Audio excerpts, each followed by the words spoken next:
अपनी बात, ये पावरफुल पब्लिक स्पीकिंग ये विषय दिया गया है, इसके ऊपर बोलने से पहले मैं कुछ दो चार लोगों से ये समझना चाहता हूँ कि आपकी क्या अपेक्षाएं हैं, आप क्यों आए हैं, या कुछ खास आप इस सेशन से चाहते हैं। So what do you expect. मैं चाहता हूँ दो तीन लोग, कोई भी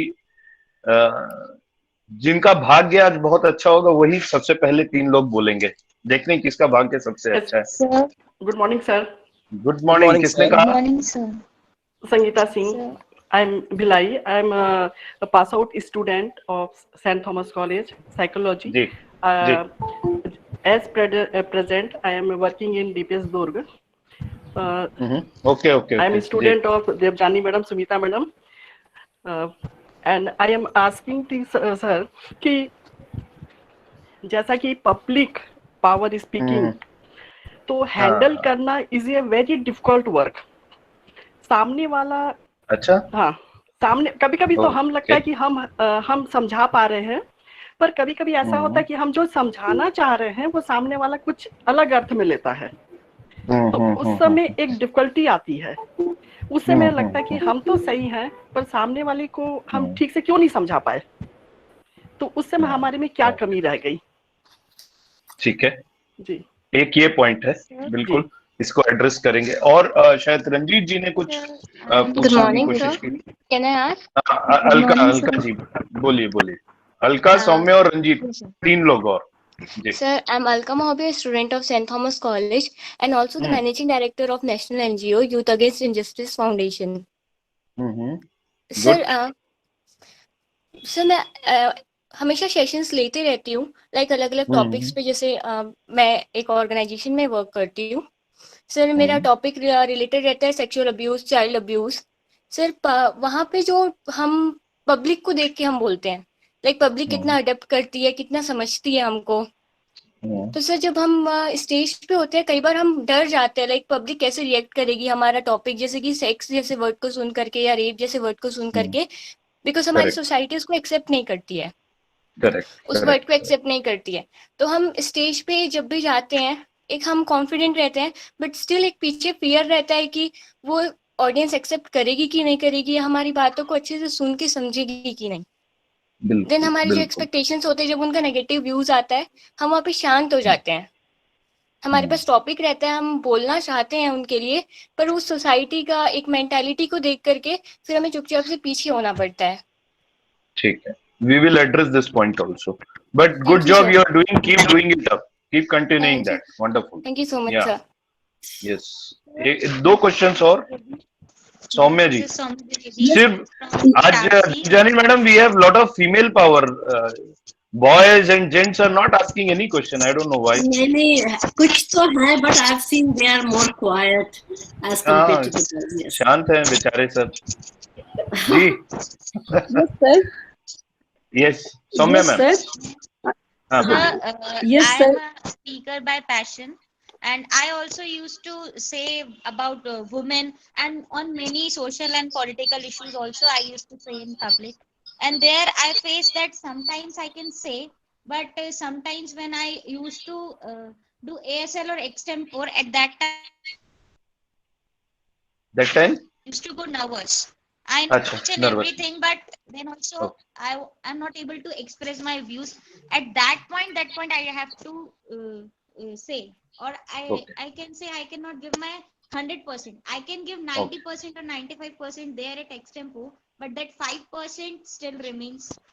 ठीक, okay, you are already 95% ahead, कोई बहुत बड़ा Soumya issue is a school girl, ये भी स्कूल में पढ़ती है, साइकोलॉजी पढ़ रही है।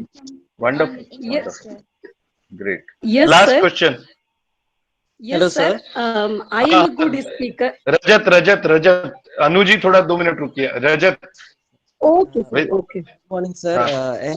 ऐसी बात नहीं कि अभी सर बॉयज भी एक्टिव है यहाँ पे, तो सर ये Very good. क्वेश्चन जी मैंने पहले भी पूछ चुका था सर। मैं एक स्टूडेंट हूँ सेंट थॉमस कॉलेज का, ऑल्सो मैं एक आर्टिस्ट भी हूँ सर। तो मैं पहले भी क्वेश्चन पूछा था कि कॉन्फिडेंस जो होता है कि हम लोग स्टेज पे तो परफॉर्म कर देते हैं, बट इंटरेक्ट करने के या फिर बहुत सारी चीज़ें ऐसी जैसे इवेंट हो रहे हैं तो भी गर्ल्स वाला टॉपिक आ गया, अभी कुछ बॉयज का भी टॉपिक आ रहा है, बहुत सारे टॉपिक आ रहे हैं। तो सर बड़े बड़े इवेंट में जाके हमको अपने आप को एक्सप्रेस करना रहता है बहुत सारे सीरियस टॉपिक्स को लेके। एज एन आर्टिस्ट मुझे बाकी टॉपिक्स के बारे में भी बात करना पड़ता है जो आप क्या करते हैं आर्टिस्ट, क्या क्या आर्ट है आपका? सर मैं सिंगर हूँ और गिटारिस्ट भी हूँ सर, तो गुड। थोड़ा थोड़ा दोनों कर लेता हूँ। तो सर वही तो है, मैं प्रश्न दो क्या तीन। आपका? जी सर। प्रश्न क्या है? सर मैं 2-3 इवेंट में गया था जिसमें काफी पहुंचे हुए लोग थे, तो उनके सामने मैं अपना बात रखने में थोड़ा झिझक सा महसूस हो रहा था, तो वही सब दूर हेजिटेशन। करने के लिए मैं सेशन में आया हूँ sir. Good, wonderful. Last question भाई Anu ji. Hello, good morning sir. Anu Yes, ji, sir. Anu ji. I am a हाँ good बोलिए। speaker. Yes, sir. हाँ। Yes, sir. I am a good speaker. अगर हम किसी को कुछ बोल रहे हैं या किसी टॉपिक पे समझा रहे हैं या कुछ भी, तो उस टाइम में सर एवरीवन फील गुड, बहुत अच्छा लग रहा है, सब कुछ अच्छा लग रहा है। But after that session is over, some people is saying boring था। तो how to handle this type people sir? Good, I will take care of all this points. किसी ने और बोला था तो लास्ट बस एक, उसके हेलो, गुड बाद। Morning sir. हाँ नितिन बोलिए। Good morning sir. सर मेरा नाम नितिन है हैप्पी सर। मॉर्निंग। सर मैं भी कल्याणी नशा मुक्ति केंद्र में काम कर रहा हूँ सर। तो हम सर नशे के ऊपर काम करते हैं, तो सर जैसे लोगों को जाके समझाते हैं सर, तो फिर वो बोलते हैं कि जब वो नशा करते तो हम अपने पैसे का करें या फिर हम अपने बाप के पैसे का करें, और ऊपर से फैमिली भी उनकी सपोर्ट करती है इस चीज पे। और अभी तक हमने जो सेंट्रल गवर्नमेंट का प्रोजेक्ट है सर, तो हमने छत्तीसगढ़ में जो अभी काम किया है, तो हमारा एनजीओ भी प्रोजेक्ट है सर। हमने अभी तक 4,000 बेनिफिशियरी को सर रजिस्टर किया है इस चीज में, और उनको बहुत प्रश्न सारी क्या है आपका? सुविधाएं दी है। Yes sir. प्रश्न क्या है? प्रश्न क्या है आपका? सर अभी भी जैसे हम लोग फील्ड पे जाते हैं सर, तो जैसे उनको नशे के बारे में समझाते हैं, तो सर सामने वाले क्या वो एक्सेप्ट नहीं करते कि हम नशा करते हैं, या फिर हम लोग से दूर भाग जाते हैं सर। तो हम लोग उनको कैसे बात करें कि हमारी बात को अच्छे से सुने, उस चीज पे वे कार्य बनाएं। ठीक, ओके, गुड। आप और भी लोगों के पास प्रश्न होंगे तो कागज में लिख के रखिए। Keep your questions ready. I will be doing a very interactive session. आप लोगों के पास क्वेश्चंस पूछने का और भी अवसर मैं दूंगा, and I will try and answer, reply to all questions. एक क्वेश्चन चैट बॉक्स में डालने बोल दीजिए सर। हाँ, या चैट बॉक्स में डाल दीजिए questions. Very nice, thank you so much ma'am. So at the end of the session chat box में देख के भी I will answer and address as much as possible. आप सबसे एक प्रश्न पूछता हूँ, आंसर में आप रेज हैंड करिएगा। क्या ऐसा होता है आप लोगों को कि जब पब्लिक स्पीकिंग करना होता है या मास एड्रेस करते हैं तो कहीं ना कहीं एक नर्वसनेस या थोड़ा सा डर आता है? अगर ऐसा आता है तो रेज योर हैंड्स। यस लिखिए चैट बॉक्स में या रेज हैंड्स करिए। ओके, हाँ हाँ, नीचे रेज हैंड का बटन है, उसको दबाएंगे आप लोग तो ओके। सो काफी सारे लोगों के साथ ऐसा होता है। गुड, गुड इसलिए बोल रहा हूं क्योंकि मेरा दूसरा क्वेश्चन जो है उसमें मैं आपको एक उसका सॉल्यूशन देने वाला हूं, एकदम sure shot solution. Voice break हो गई थी, आपका क्वेश्चन प्लीज रिपीट कर सकते हैं क्या? मेरा क्वेश्चन ये है कि क्या ऐसा कभी होता है कि जब आप पब्लिक स्पीकिंग कर रहे हो या मास एड्रेस कर रहे हो तो उस समय आपके मन में नर्वसनेस या हल्का सा डर, थोड़ा ज्यादा डर, ऐसी कोई भावना आती है? So most of you have said yes, raise your hands, okay. मैं आपसे एक और क्वेश्चन पूछ रहा हूं कि क्या आपको सिर्फ 1 रुपए में, कितने में? सिर्फ 1 रुपए में इस डर को भगाने का नुस्खा चाहिए है? सिर्फ 1 रुपए में। मुझे नहीं चाहिए आपका 1 रुपया, लेकिन सिर्फ 1 रुपए में एक ऐसा नुस्खा दूंगा कि आपका ये पब्लिक स्पीकिंग का डर तुरंत रफू चक्कर हो जाएगा। अगर आपको चाहिए है तो 1 रुपए में आप लोग मुझे बताइए चाहिए कि नहीं? पैसे सर, पैसे नहीं, 1 रुपया। रुपया अलग, पैसा अलग मामला। ऑफ कोर्स चाहिए। तो मेरा सेशन जब एंड होगा उस समय मैं ये नुस्खा आपको बताऊंगा, दैट इज फॉर श्योर। लेकिन एक शर्त है, नुस्खा तभी बताऊंगा जब आप में से कोई मुझे याद से पूछेगा। मैं देखना चाहता हूं कितने लोग उस पूरे सेशन में याद रखते हैं इस बात को।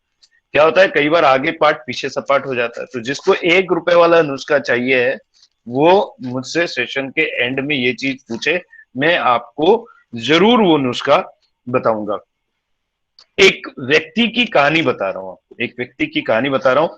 कहानी बताने के बाद चाहता हूं कि आप अंदाजा लगाएं कि वो व्यक्ति कौन है, एक कहानी बताने के बाद। सो ये एक भारतीय नागरिक, और इनके स्कूल लाइफ में इनको दोस्ती करने में बहुत दिक्कत होती थी, क्योंकि ये दोस्तों से बात नहीं कर पाते थे।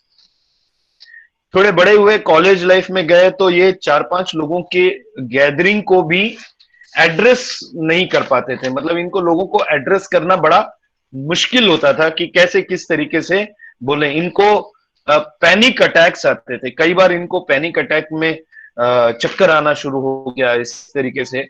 इनफैक्ट कॉलेज में जब पढ़ते थे तो जब टीचर ने कुछ पूछा तो क्लास में खड़े होके उसको जवाब देने में भी इनको पैनिक का अटैक आता था। लेकिन बहरहाल ये व्यक्ति पहुंच गया लंदन। जीवन बड़ी अजीब सी चीज है, किसी को कहां से कहां पहुंचा देती। ये व्यक्ति जो है ये पहुंच गए लंदन, और जब ये लंदन पहुंचे तो वहां, अच्छा ये वेजिटेरियन थे, इन्होंने सबसे पहला अपना मास एड्रेस लंदन में किया, और इनको विषय मिला था वेजिटेरियनिज्म पे। और वहां पे लगभग 50 लोग थे, सारे के सारे नॉन वेज थे, और उनके सामने ये हमेशा बोलते थे मैं तो वेज हूं, मैं तो वेज हूं। इन लोगों ने सबने उनको कहा कि भाई आप वेज हो तो हमें आप 15 मिनट का एक भाषण दो और बताओ कि वेजिटेरियनिज्म का फायदा क्या होता है। तो वो भाषण देना इन्होंने शुरू किया, 2-3 लाइन इन्होंने बोली, और 2-3 लाइन बोलने के बाद से इनको इतना टेरिबल फिट्स आया, चक्कर आया, और वो लगभग अनकॉन्शियस हो गए, और वो अपनी बात को आगे नहीं रख पाए। यही व्यक्ति लॉयर बने। लॉयर बनने के बाद इन्होंने जब अपना पहला केस किया, जब कोर्ट में काफी सारे लोग थे, उनके मुवक्किल भी थे, सारे लोग थे, उनके सामने वो एक वाक्य भी नहीं बोल पाए, और उन्होंने कोर्ट में से दौड़ के बाहर चले गए, इतना उनको डर लगा। यह व्यक्ति आगे जाके एक बहुत महान पब्लिक स्पीकर बना। क्या कोई गेस कर सकता है ये व्यक्ति कौन है? मैंने कुछ महात्मा गांधी। बिल्कुल, very nice, wonderful, Mohandas Karamchand Gandhi, Mahatma Gandhi, father of the nation. तो क्या आप बता सकते हैं कि क्या वजह थी कि जो व्यक्ति इतना डरता था वो एक इतना पावरफुल स्पीकर बना? उसके बीच में कोई तो वजह होगी। क्या कारण था? Sir, confidence. कॉन्फिडेंस में, कॉन्फिडेंस कम था सर। वो अपने डर में जीत हासिल कर लिए। जीत हासिल कर लिए नहीं, वजह पूछ रहा हूं मैं सर। डेडिकेशन। प्रियंका सिंह कह रही है प्रैक्टिस नहीं। आप लोग फटाफट वजह को लिख के बताइए, लोगों की क्या वजह थी? देखकर, प्रॉब्लम्स को देख के। ओके, मैं आपको बताऊं, उनकी सिचुएशन, शाइनेस, वो कोई अपना समझ के। मैं बताता हूं उनकी वजह, जिस वजह से वो बहुत सफल हुए, वो इसलिए क्योंकि उनको एक वजह मिली जिस वजह से उनको बोलना पड़ा। देशभक्ति, देश को आजाद बनाना, उनकी वजह को हम इंग्लिश में कहते हैं purpose. All those people who want to speak to an audience, however small or big it is, जिस दिन आपका पर्पस स्ट्रांग होगा, आपके पास वो एक पैशन रहेगा कि नहीं मुझे ये काम करना है और इस काम के लिए मुझे 4 लोगों तक अपनी बात पहुंचानी बहुत आवश्यक है। वो पर्पस जिस दिन आपका क्लियर रहेगा, उस दिन पब्लिक स्पीकिंग में ना आपको डर लगेगा, ना आपको कोई तकलीफ होगी, ना भाषा का कोई बैरियर आएगा, ना कोई चीज है। आपका पर्पस स्ट्रांग होना चाहिए, वजह होनी चाहिए, एक तगड़ी वजह अगर आपके पास है। मैंने बहुत सारे लोगों को देखा है, जब वो समस्या में रहते हैं, ऐसे लोग जो बात नहीं कर पाते और खुदा न खास्ता ऐसी कोई परिस्थिति आ जाती है, कोर्ट कचहरी या सरकारी दफ्तर या पुलिस स्टेशन या अस्पताल में जाते हैं, तो अपनी वजह उनकी इतनी स्ट्रांग रहती है, इतनी डिटरमाइंड कर देती है उन लोगों को कि वो अपनी बात को रख पाते हैं, बोल पाते हैं। सबसे इंपॉर्टेंट है कि आपका पर्पस, जिस पर्पस से आप बोलना चाह रहे हो वो पर्पस बहुत ही तगड़ा होना चाहिए। अभी बहुत सारे बच्चे लोगों ने कहा कि कोई आर्टिस्ट है, किसने कहा वो सेक्सुअल अब्यूज के ऊपर बात करते हैं या और भी अलग अलग ऐसे विषयों के ऊपर बात करते हैं। मैं कहता हूँ आप जिस भी विषय पे बात करते हो, दो चीजें बहुत जरूरी है। एक तो आपकी विषय पे पकड़ और दूसरा आपका पर्पस, वजह, जिस वजह को लेकर आप वो काम कर रहे हो। अगर ये दोनों चीजें 100% अपनी जगह पे है तो आपको 100% पब्लिक स्पीकिंग से कोई हटा नहीं सकता। एक कहानी बताता हूँ आपको, उसके बाद एक छोटा सा प्रेजेंटेशन है। उधर बहुत ज्यादा भाषणबाजी नहीं है, छोटी छोटी चीजें हैं। वो करने के बाद आप लोगों से क्वेश्चंस लूंगा। ये रियल लाइफ कहानी है। मैं बहुत साल पहले जब कौन बनेगा करोड़पति सबसे पहली बार शूट हुआ था, उस समय मैं मुंबई गया था। मेरे एक मित्र से मेरी मुलाकात हुई और उस मित्र ने कहा कि भाई मेरे पास कौन बनेगा करोड़पति की शूटिंग देखने की 2 टिकटें हैं, एक मेरी और एक और मित्र था जो नहीं जा पा रहा है, तो तुम चलोगे क्या? तो मैंने कहा भैया श्री अमिताभ बच्चन जी को इतने पास से देखने का अवसर कोई छोड़ता है क्या? शायद आप लोग रहते तो आप लोग भी नहीं छोड़ते। तो मैंने कहा बिल्कुल मैं चलूंगा। बोले लेकिन पूरा दिन लगेगा, आपको सुबह 8:30-9 बजे एंट्री करनी पड़ेगी और शाम को 6:30-7 बजे ही।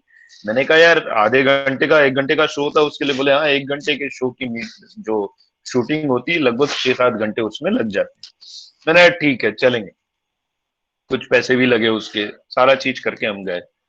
और बात ये हुई थी कि वो कहीं ना कहीं से अमिताभ बच्चन जी को थोड़े से करीब से हमें दिखाएगा। अब पहुंच गए 9:30-10 बजे। अब मतलब 1 या 2 बजे तक अमिताभ बच्चन जी के दर्शन ही नहीं हुए और मैं बहुत मतलब फ्रस्ट्रेट महसूस कर रहा था। मैंने कहा अरे यार यहाँ शूटिंग देखने थोड़ी आए हैं हम, तो काहे के लिए आए हैं अमिताभ बच्चन जी को देखने? यार वही नहीं दिख रहा है, मेन अट्रैक्शन ही नहीं है। तो उसने बोला कोई बात नहीं मैं थोड़ा पता लगाता हूँ। फिर उसने पता लगाया, फिर मेरे को बुलाया, बोले इधर आओ। तो पीछे 2 या 3 बड़े बड़े ग्रीन रूम बने हुए थे। उसने कहा कि आप इधर आइए। कुछ आवाज आ रहा है, जरा म्यूट कर देंगे जिनका आवाज आ रहा है। तो मैं उधर गया तो दूर से एक विंडो थी, मतलब दरवाजे से एक एंट्री थी। वहां से मुझे श्री अमिताभ बच्चन जी दिखे और वहां पे वो प्रैक्टिस कर रहे थे। और संयोग से उस वक्त एक व्यक्ति ने जो उनके काफी करीब था, मैं तो थोड़ा सेकंड लाइन पे खड़ा था, उनसे पूछा कि सर आप तो इतने महान स्पीकर हैं, आप जहां खड़े होते लाइन वहां से शुरू होती है, तो क्या आप भी प्रैक्टिस करते हैं? तो उन्होंने कहा हाँ बिल्कुल, आज भी। ये बात मुझे हमेशा याद रहती है। अमिताभ बच्चन जी ने कहा कि आज भी जब मैं मंच पे जाता हूं और अपनी बात रखना शुरू करता हूं तो ये वाले महाराज जो है, यहाँ वाला है, ये थोड़ा थोड़ा सा दगदग अभी भी करते। तो मेरा आप सबसे ये कहना है कि आप जो भी हैं, जहां भी हैं, जिस भी प्रोफेशन में हैं, अगर आपको ये थोड़ा बहुत ऐसे ऐसे करता है तो कोई बड़ी बात। अगर ये अमिताभ बच्चन के साथ हो सकता है, अगर ये मेरे साथ हो सकता है, अगर आपकी प्रोफेसर्स और टीचर्स के साथ हो सकता है, तो आपके साथ होना भी कोई बड़ी बात नहीं, बहुत ही स्वाभाविक प्रक्रिया है। It's a natural human emotion, इससे डरने की कोई बात नहीं। वैसे भी मैं एंड में 1 रुपए में इस डर को भगाने वाली टेक्निक भी बताने वाला हूं आपको। और एक छोटी सी टेक्निक तो अभी बता देता हूँ। और ये आप लोगों ने 3 इडियट्स देखी थी, ये बड़ा शानदार तरीका है इफेक्टिव पब्लिक स्पीकिंग का। आप लोगों ने देखा होगा 3 इडियट्स, ये मेरा आजमाया हुआ है। आप लोग भी कभी करें तो कोशिश करिएगा। कभी अगर पब्लिक स्पीकिंग में आप जा रहे हैं, ये मैंने खुद किया। मैं लास्ट ईयर, मैं एक इंटरनेशनल ट्रेनर हूँ। लास्ट ईयर 26 फरवरी को मैं बहरीन में था और बहरीन में सबसे पहली बार मुझे एक सीमेंट प्लांट के बहुत टॉप मैनेजमेंट को एड्रेस करना था। अच्छा, मेरे साथ क्या हुआ, मैं एक विषय की तैयारी करके गया था। ध्यान से सुनिएगा, विषय की तैयारी करके गया था। जब वहां जाके मैं वहां पहुंचा तो उन्होंने कहा कि नहीं, हमें इस विषय पे नहीं, आपसे हम दूसरे विषय पे ट्रेनिंग चाहते हैं। और 2 दिन का ट्रेनिंग, सोचिए, विषय परिवर्तन कब हुआ? जब मैं ट्रेनिंग की शुरुआत कर रहा था, और 2 दिन का ट्रेनिंग, ऐसा नहीं कि आधे घंटे 1 घंटे का। और किस तरीके के लोग? सब जनरल मैनेजर, प्रेसिडेंट, उस लेवल के लोग। और अचानक से उन्होंने कहा कि मुझे हमें ये नहीं, हमें दूसरे विषय पे बात करनी। और यहाँ वाला मामला ऐसे ऐसे होना शुरू हो गया। आपको पता मैंने क्या किया? मैंने सिर्फ ऐसे किया, all is well, all is well, all is well. 3 idiots वाली टेक्निक। क्या किया? All is well, all is well, all is well. आप लोग भी कभी, अभी भी जहां आप बैठे हैं, अपने हृदय के ऊपर बाएं तरफ हृदय होता है, दायां हाथ लीजिए और ऐसे ऐसे करके ऑल इज वेल खुद को बोलिए। आप देखिए तुरंत फायदा मिलता है, आपके हृदय को समझ में आता है, आपके मन को समझ में आता है कि परिस्थितियां इतनी खराब नहीं है, काम हो जाएगा। और इनफैक्ट आगे बढ़ने के पहले मैं आपको एक चीज और कहना चाहता हूँ। आज हम लोग कोविड के फेज से गुजर रहे हैं। सबसे पहले तो हम लोग ईश्वर का धन्यवाद दें कि हम सब स्वस्थ हैं, और स्वस्थ हैं इसलिए आज 150 लोग यहाँ पे इस सेशन में हैं। और जहाँ रोज 3000 4000 लोगों की मृत्यु सिर्फ कोविड से हो रही है, और अगर 4000 लोगों की मृत्यु हो रही है तो 4000 परिवार इफेक्टेड हो रहे हैं। ऐसी परिस्थिति में हम स्वस्थ हैं, आज इस सेशन को अटेंड कर रहे हैं, तो सबसे पहले ईश्वर का धन्यवाद दें, पहली चीज। और अन्य बातों में प्रवेश करने के पहले एक बात और कह रहा हूं, जो हमने अभी डर की बात की, और ये डर इतना महत्वपूर्ण है। अगर हम डर के ऊपर विजय प्राप्त कर लेते हैं ना, तो हमें कोविड से भी जीतने में सहायता होती है। बिकॉज ये आपने देखा, एक रिसर्च ये कहती है कि सांप के दंश से कम लोग मरते हैं, लेकिन उसके दंश के डर से ज्यादा लोग मरते हैं, है ना। और वही मामला कोविड के साथ भी है। ये सेकेंड वेव थोड़ी सी ज्यादा डेंजरस हो गई है। अभी मैंने 3 दिन पहले बहुत सारे स्टूडेंट्स और पेरेंट्स को एड्रेस किया। मैंने उनको यही कहा कि सेकेंड वेव आपके घर परिवार तक पहुंच गई है, पड़ोस तक पहुंच गई है। फर्स्ट वेव में शायद इतना ज्यादा असर आपको समझ में नहीं आया था, लेकिन हम सबका एक ही फॉर्मूला है इससे जीतने का। एक जो प्रिकॉशंस लेना, दवाइयां लेना, वो सब तो है ही है। उसके अलावा अगर आप अपनी इम्यूनिटी को बहुत स्ट्रॉन्ग करके रखना चाहते हो, तो इस डर नाम की चीज को मन से हटा दो। डर के आगे जीत नहीं है। गब्बर सिंह ने बहुत पहले कह दिया था कि जो डर गया समझो मर गया। जीत किसके सामने है? निडर के सामने है। चाहे स्टेज फियर की बात हो, चाहे कोविड की बात हो, चाहे दुनिया में कोई भी बात हो, जीत जो है हमेशा लीडर के सामने ही होती है। तो मैं आप लोगों को एक स्क्रीन दिखाना चाह रहा हूं। आप लोगों को दिख रही है स्क्रीन? Yes sir. ओके, चलो, गुड, वंडरफुल। वन सेक।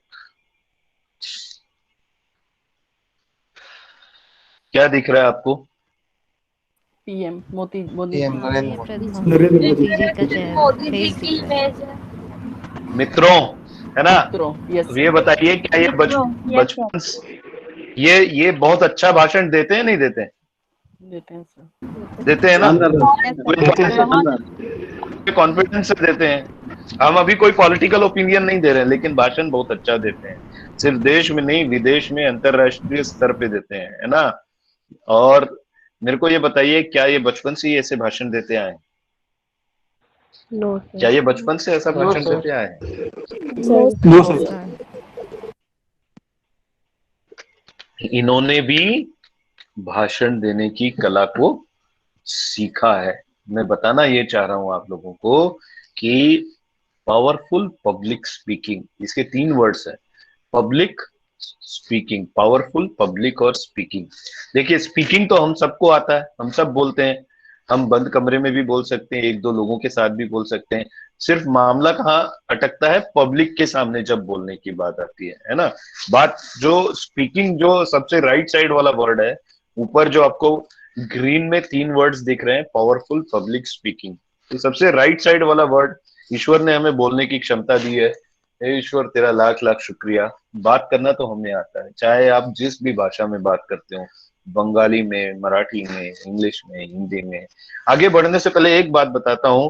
मैंने जो आपको महात्मा गांधी जी के बारे में कहा, नरेंद्र मोदी जी के बारे में, अमिताभ बच्चन जी के बारे में, और आपके खुद के बारे में, अगर आपके पास पैशन हो, आपके पास वजह बहुत स्ट्रांग हो, ये बात बहुत ध्यान से सुनना।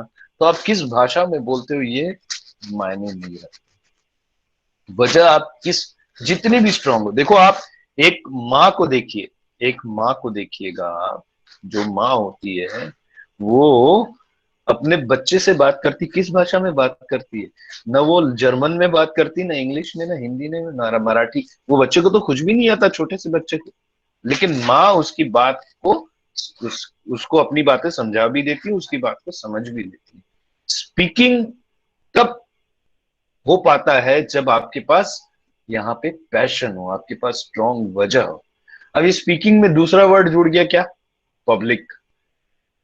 बस पब्लिक में थोड़ा सा वो डर वाला मामला आ जाता है, और हमारे मन में एक भाव आ जाता है कि जैसे अभी कुछ बच्चों ने कुछ क्वेश्चंस भी पूछा था कि लोग सोचेंगे मैं अच्छा बोल रहा हूँ, नहीं बोल रहा हूँ, या कुछ एक मैडम ने कहा था कि कार्यक्रम होने के बाद लोग बोलते हैं कि अच्छा नहीं बोला, ये था वैसा था, जो भी है। सो एक हमारे मन में एक भय रहता है। भय काहे का रहता है? भय इवैल्यूएशन का रहता है। अनफॉर्चुनेटली हमारा जो एजुकेशन सिस्टम है उसने हमको पास फेल सिखाया, हार जीत सिखाई है। इसकी वजह से हम हर चीज में पास फेल और हार जीत जोड़ देते हैं, जबकि ऐसा होता नहीं। अब मैं आपको बोलता हूं, मेरा ये 2 घंटे का सेशन है, उसके बाद आपको अच्छा लगे लगे, अच्छा नहीं लगे लगे, मुझे कोई फर्क नहीं पड़ता, क्योंकि मुझे ये मालूम है कि मैं जो बोल रहा हूं मुझे उस बात पे भरोसा है, मैं जो बोल रहा हूं वो बात सही है। और मुझे ये भी मालूम है कि अगर आज 150 लोग सुन रहे हैं, उसमें से अगर एक व्यक्ति को भी मेरी बात से फायदा होगा तो मैं सेटिस्फाइड हूं।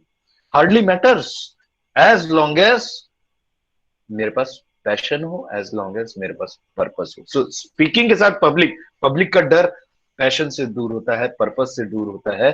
और उसके आगे एक वर्ड जुड़ गया है, पावरफुल। पावरफुल मतलब इसको अगर थोड़ा संधि विच्छेद करते हैं तो full of power. Full of power यानी कि शक्ति, बात करने की शक्ति। और ये जो बात करने की शक्ति है ये आपको आएगी सिर्फ 2 चीजों से, एक आएगा ज्ञान और दूसरा है अनुभव। ज्ञान और अनुभव। ज्ञान तो आप बढ़ा सकते हो, कैसे? By way of meeting various people, पुस्तकें पढ़ के, अखबार पढ़ के, अच्छा लिटरेचर पढ़ के, और अनुभव के साथ ही आएगा। तो ज्ञान और अनुभव अगर आपके पास हो, आपके पास एक स्ट्रॉन्ग पैशन हो, तो आप बहुत अच्छे से पावरफुल पब्लिक स्पीकिंग कर सकते हो। आज का सेमिनार खत्म, सच बोल रहा हूं। सिर्फ यही 3 लाइन में इस पूरे विषय का सार मिला हुआ है कि आपके पास ज्ञान और अनुभव हो, बात करने के लिए कोई एक वैसा विषय हो जो कंपेलिंग हो, आपके मन से आनी चाहिए बात कि नहीं मुझे इस विषय पे बात करना है। आप बहुत अच्छी पब्लिक स्पीकिंग कर सकते हैं। सो नरेंद्र मोदी जी बचपन से ही ऐसे नहीं थे। मैंने महात्मा गांधी जी की कहानी बताई, वो भी बचपन से कोई बहुत बड़े स्पीकर नहीं थे। ऋतिक रोशन जो इतने बड़े एक्टर हैं वो तो हकलाते थे, और ऐसे एक नहीं कई उदाहरण हैं जो बचपन से नहीं थे। जिस दिन जागो उस दिन सवेरा। अगर आप 40-50 की उम्र में हो, 70 की उम्र में हो, या आप 14 साल की उम्र हो, जिस भी एज हो, अगर आपके मन में आ गया कि नहीं मुझे अपनी कला को विकसित करना है, मुझे स्किल अपग्रेड करना है, मुझे बात करनी है, जिस दिन जागो उस दिन सवेरा। इसलिए बोल रहा हूं क्योंकि public speaking is a learnable and a trainable skill. Public speaking is a learnable यानी सीखने योग्य स्किल है, ट्रेन किए जाने योग्य स्किल। अच्छा, ये हर स्क्रीन पे मेरा कॉन्टैक्ट नंबर नीचे दिया हुआ है। अगर कभी किसी को भी किसी भी प्रकार की कोई आवश्यकता हो तो मुझसे आप डायरेक्टली भी संपर्क कर सकते हो। मैं एक करियर काउंसलर हूँ, साइकोमेट्रिक असेसमेंट करता हूँ, और मैं एक इंटरनेशनल ट्रेनर भी हूँ। और मैं टाइम्स ऑफ इंडिया पे पिछले 12 साल से मोटिवेशनल कॉलम्स लिखता हूँ। अगर आपको वो पढ़ने हो तो आप मुझे व्हाट्सएप मैसेज कर दीजिएगा, तो मैं आपको अपने ग्रुप में जोड़ दूंगा। हाँ, मैं इंग्लिश में लिखता हूँ मोस्टली, मेरे जितने कॉलम्स होते हैं। तो आज के सेशन को मैंने 4 भाग में बांटा है। 4 P's of powerful public speaking. पहला प्रिपेयर, दूसरा प्रैक्टिस, तीसरा परफॉर्म, और चौथा परफेक्ट। अगर आपके पास स्क्रीनशॉट लेने की व्यवस्था हो, सुविधा हो, तो इसका स्क्रीनशॉट आप अवश्य ले लीजिए कि आपको क्या करना है। पहला प्रिपेयर करना है, प्रैक्टिस करना है, परफॉर्म करना है, और अपने आप को परफेक्ट करना है। बस इतना आपने कर लिया, और बाकी सारी चीजें तो मैं आपको और बताने वाला हूँ। इतना अगर आपने कर लिया तो आप इफेक्टिव पब्लिक स्पीकिंग में मास्टर बन जाएंगे। जी सर जब हम जैसे कहीं पे जाते हैं तो हाँ जैसे हम पूरी स्पीच जो है या जो भी बोलना है वो पूरी तरीके से हाँ हमने तैयार कर लिया है, प्रिपेयर कर हाँ लिया है, लिख लिया है और उसको बार बार प्रैक्टिस कर रहे हैं। बट जैसे अगर टाइम शेड्यूल उन्होंने आगे पीछे कर दिया है या हम्म एकदम से वहां पे कुछ हो जाता है और हम्म टाइम जैसे बैक हो जाता है तो भी हम बार बार उसको प्रैक्टिस करते रहते हैं, तो हम्म एक्सेसिव प्रैक्टिस से भी वो बिगड़ जाता है। हम्म। ठीक है, मैं आपके प्रश्न को कुछ बातें बताने के बाद इस प्रश्न को अवश्य लेता हूँ। बहुत अच्छा प्रश्न आपने पूछा। प्रिपेयर में आपका शुभ नाम क्या? सौम्या, सौम्या द्विवेदी। सौम सौम्य जी, आपने जो प्रश्न पूछा उसको मैं जरूर लूंगा और बहुत जल्दी लेता हूँ। प्रिपेयर, अभी देखिए, आप प्रिपेयर अगर अपने आप को करना है तो मैं आपको एक प्रश्न पूछता हूँ, खाना कौन खाता है? जिनको भूख लगती है। जिनको भूख लगती है, सही जवाब दिया, है ना। खाना कौन खाता है? जिनको भूख लगती है। लेकिन एक और तबका होता है, दो तरीके के लोग होते हैं जो खाना खाते हैं। एक वो जिनको भूख लगती है और जिन्हें खाना दूसरे वो पसंद है, वो जो जीने के लिए खाते हैं। जीने के लिए खाते हैं, वो सब भूख लगती, जीने के लिए खाते हैं, ये सारा चीज जिन्हें सब भूख खाना लगती है। पसंद है। अब बताइए जवाब। जिन्हें खाने की इच्छा होती है, खाना पसंद होता है। दूसरा चित्र देख के, दूसरा चित्र देख के जवाब दीजिए। दोस्त लोग जिन्हें पार्टी करनी होती है। सर जिनको हाँ, पार्टी करनी होती है। जिनकी पावरी हो रही होती, ठीक है। अब इसे क्या तात्पर्य है? देखिए, दो तरीके के लोग हैं। एक जिसको भूख लगती है वो खाना खाता है, और एक जिसकी पावरी हो रही है वो खाना खाता है, ठीक है। अब एक बात बताओ, जब मेरे पास सामने ऑडियंस आते हैं, आज भी, आज 150 लोग हैं इस सेशन में, मैं हजारों हजारों का सेशन लेता हूं, उस समय दो तरीके के लोग सुनने आते हैं। एक, वाकई जिनको कुछ सीखने समझने की भूख होती है, वाकई जिनको सीखने समझने की भूख होती है, और दूसरे वो जिनकी पावरी होती रहती। कैसे पावरी होती है? टाइम वेस्ट कर रहे थे, चलो इधर आ जाते हैं, 1 घंटा कट जाएगा, कोई कहानी सुनने मिल जाएगी, या पकड़ के लाए गए हों स्कूल में से, कॉलेज में से, नहीं चलो तुमको बैठना है, सुनना है, ये वो। तो ये पावरी हो रही वाले लोग हैं। तो एज अ स्पीकर हमेशा एक चीज का ध्यान रखना कि हमको भोजन किसको देना है? जिसको भूख लगे, वो ही खाना खाएगा। जिसकी पावरी हो रही है वो हो सकता है कुछ और गाना गाएगा, तो उसकी चिंता हमको नहीं करनी। बात समझ में आई? हमको भोजन किसको देना है? जिसको भूख लगी हुई हो। अगर अपन भूख लगने की बात करते हैं आगे, तो अभी खाना भी दो तरीके से दिए प्रिपेयर किया जा सकता है। खाना भी दो तरीके से प्रिपेयर किया जा सकता है। बताइए क्या क्या तरीके हो सकते हैं? चलिए, उससे पहले मैं प्रिपेयर करने के 3 C's पे एक बार आपको ये कर देता हूं। पहला है कंटेंट। अभी किसी ने कहा था ना कि मेरा बार बार मैं प्रिपेयर करती हूँ, ये करती हूँ, और लेकिन लास्ट मोमेंट में जाके या तो टाइम चेंज होता है, कम समय हो जाता है, या कुछ ना कुछ। मैंने तो आपको बताया कि मैं बहरीन में गया था, एकदम नई ऑडियंस थी, टॉप मैनेजमेंट थे, 2 दिन का वर्कशॉप था, और लास्ट मोमेंट में पूरा टॉपिक ही चेंज कर दिया उन्होंने। आपको अगर एक पावरफुल पब्लिक स्पीकर बनना है तो इस चीज को मन में गांठ बांध के रखिए कि you have to be prepared for any eventuality. कुछ भी हो सकता है, कभी भी कुछ भी हो सकता है, और आपको वहां पे मुस्तैद रहना है मन से। आपको मुस्तैद रहना है मन से। देखिए, आपको तैयारी करनी है, सबसे महत्वपूर्ण यह है कि आपका कंटेंट अच्छा होना चाहिए। आपका कंटेंट अच्छा होना चाहिए। जब तक कि आप जो बात करने वाले हो, जो आप बातें बताने वाले हो, उस बात में दम ना हो, तो लोग आपकी बात सुनेंगे। कंटेंट आप देख लो, जितने भी पावरफुल स्पीकर्स हैं, आप जितने उनके आप स्पीच निकाल के सुन लीजिए, जितने, इनफैक्ट हम जब स्कूल में, कॉलेज में पढ़ते हैं, तो हमारा जब टीचर पढ़ाता है, आप देखना किसी दिन, with all due regards to all teachers, मैं भी एक टीचर हूं, किसी दिन अगर टीचर का बहुत ज्यादा मन ना हो ना, तो टीचर जो है वो कंटेंट बहुत कम देता है, और फिर आपको लगता है अरे यार आज पता नहीं क्लास में बहुत ज्यादा मजा नहीं है।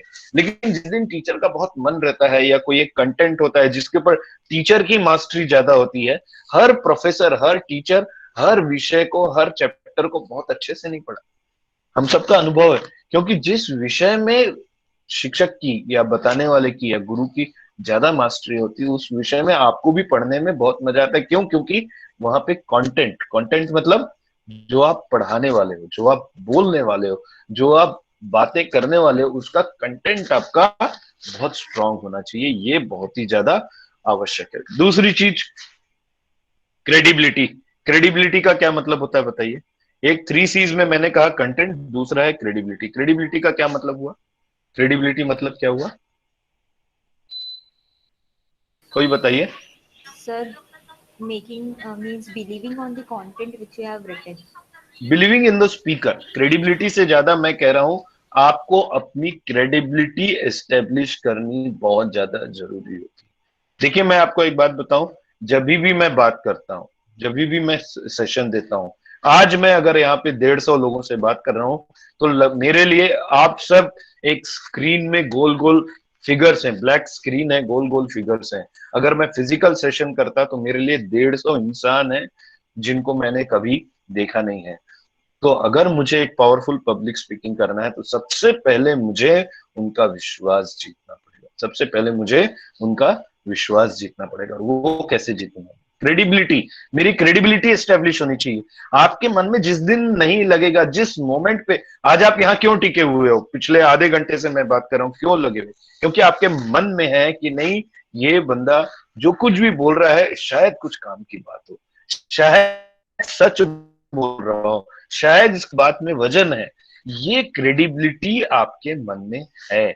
जिस दिन ये क्रेडिबिलिटी हट जाएगी, जिस पल पे ये क्रेडिबिलिटी हट जाएगी, आप यहां से चले जाएंगे। तो मैंने कहा ना, बहुत इंपॉर्टेंट क्या है? कंटेंट। और कंटेंट के साथ साथ दूसरा सी जो बहुत इंपॉर्टेंट है वो है क्रेडिबिलिटी। एक स्पीकर को अपनी क्रेडिबिलिटी हमेशा बना के रखनी बहुत आवश्यक है। और ये क्रेडिबिलिटी जो होती है इंस्टेंटली भी बनाई जा सकती है और over a period of time भी बनती है। आज आप eight the end of the session मुझे बताइएगा कि मैंने आज सेशन शुरू होने के समय कुछ चीजें ऐसी की हैं जिससे मैंने अपनी क्रेडिबिलिटी एस्टेब्लिश करने की कोशिश की है। वो क्या थी? सोच के रखिएगा, लिख के रखिएगा, और मैं आपको सेशन के एंड में उस चीज के बारे में पूछूंगा।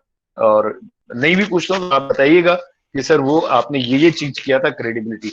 सो लास्ट में मैं बताऊंगा कि शॉर्ट टर्म में कैसे क्रेडिबिलिटी बनाई जाए और लॉन्ग टर्म में भी किस तरीके से क्रेडिबिलिटी बनाई जाए।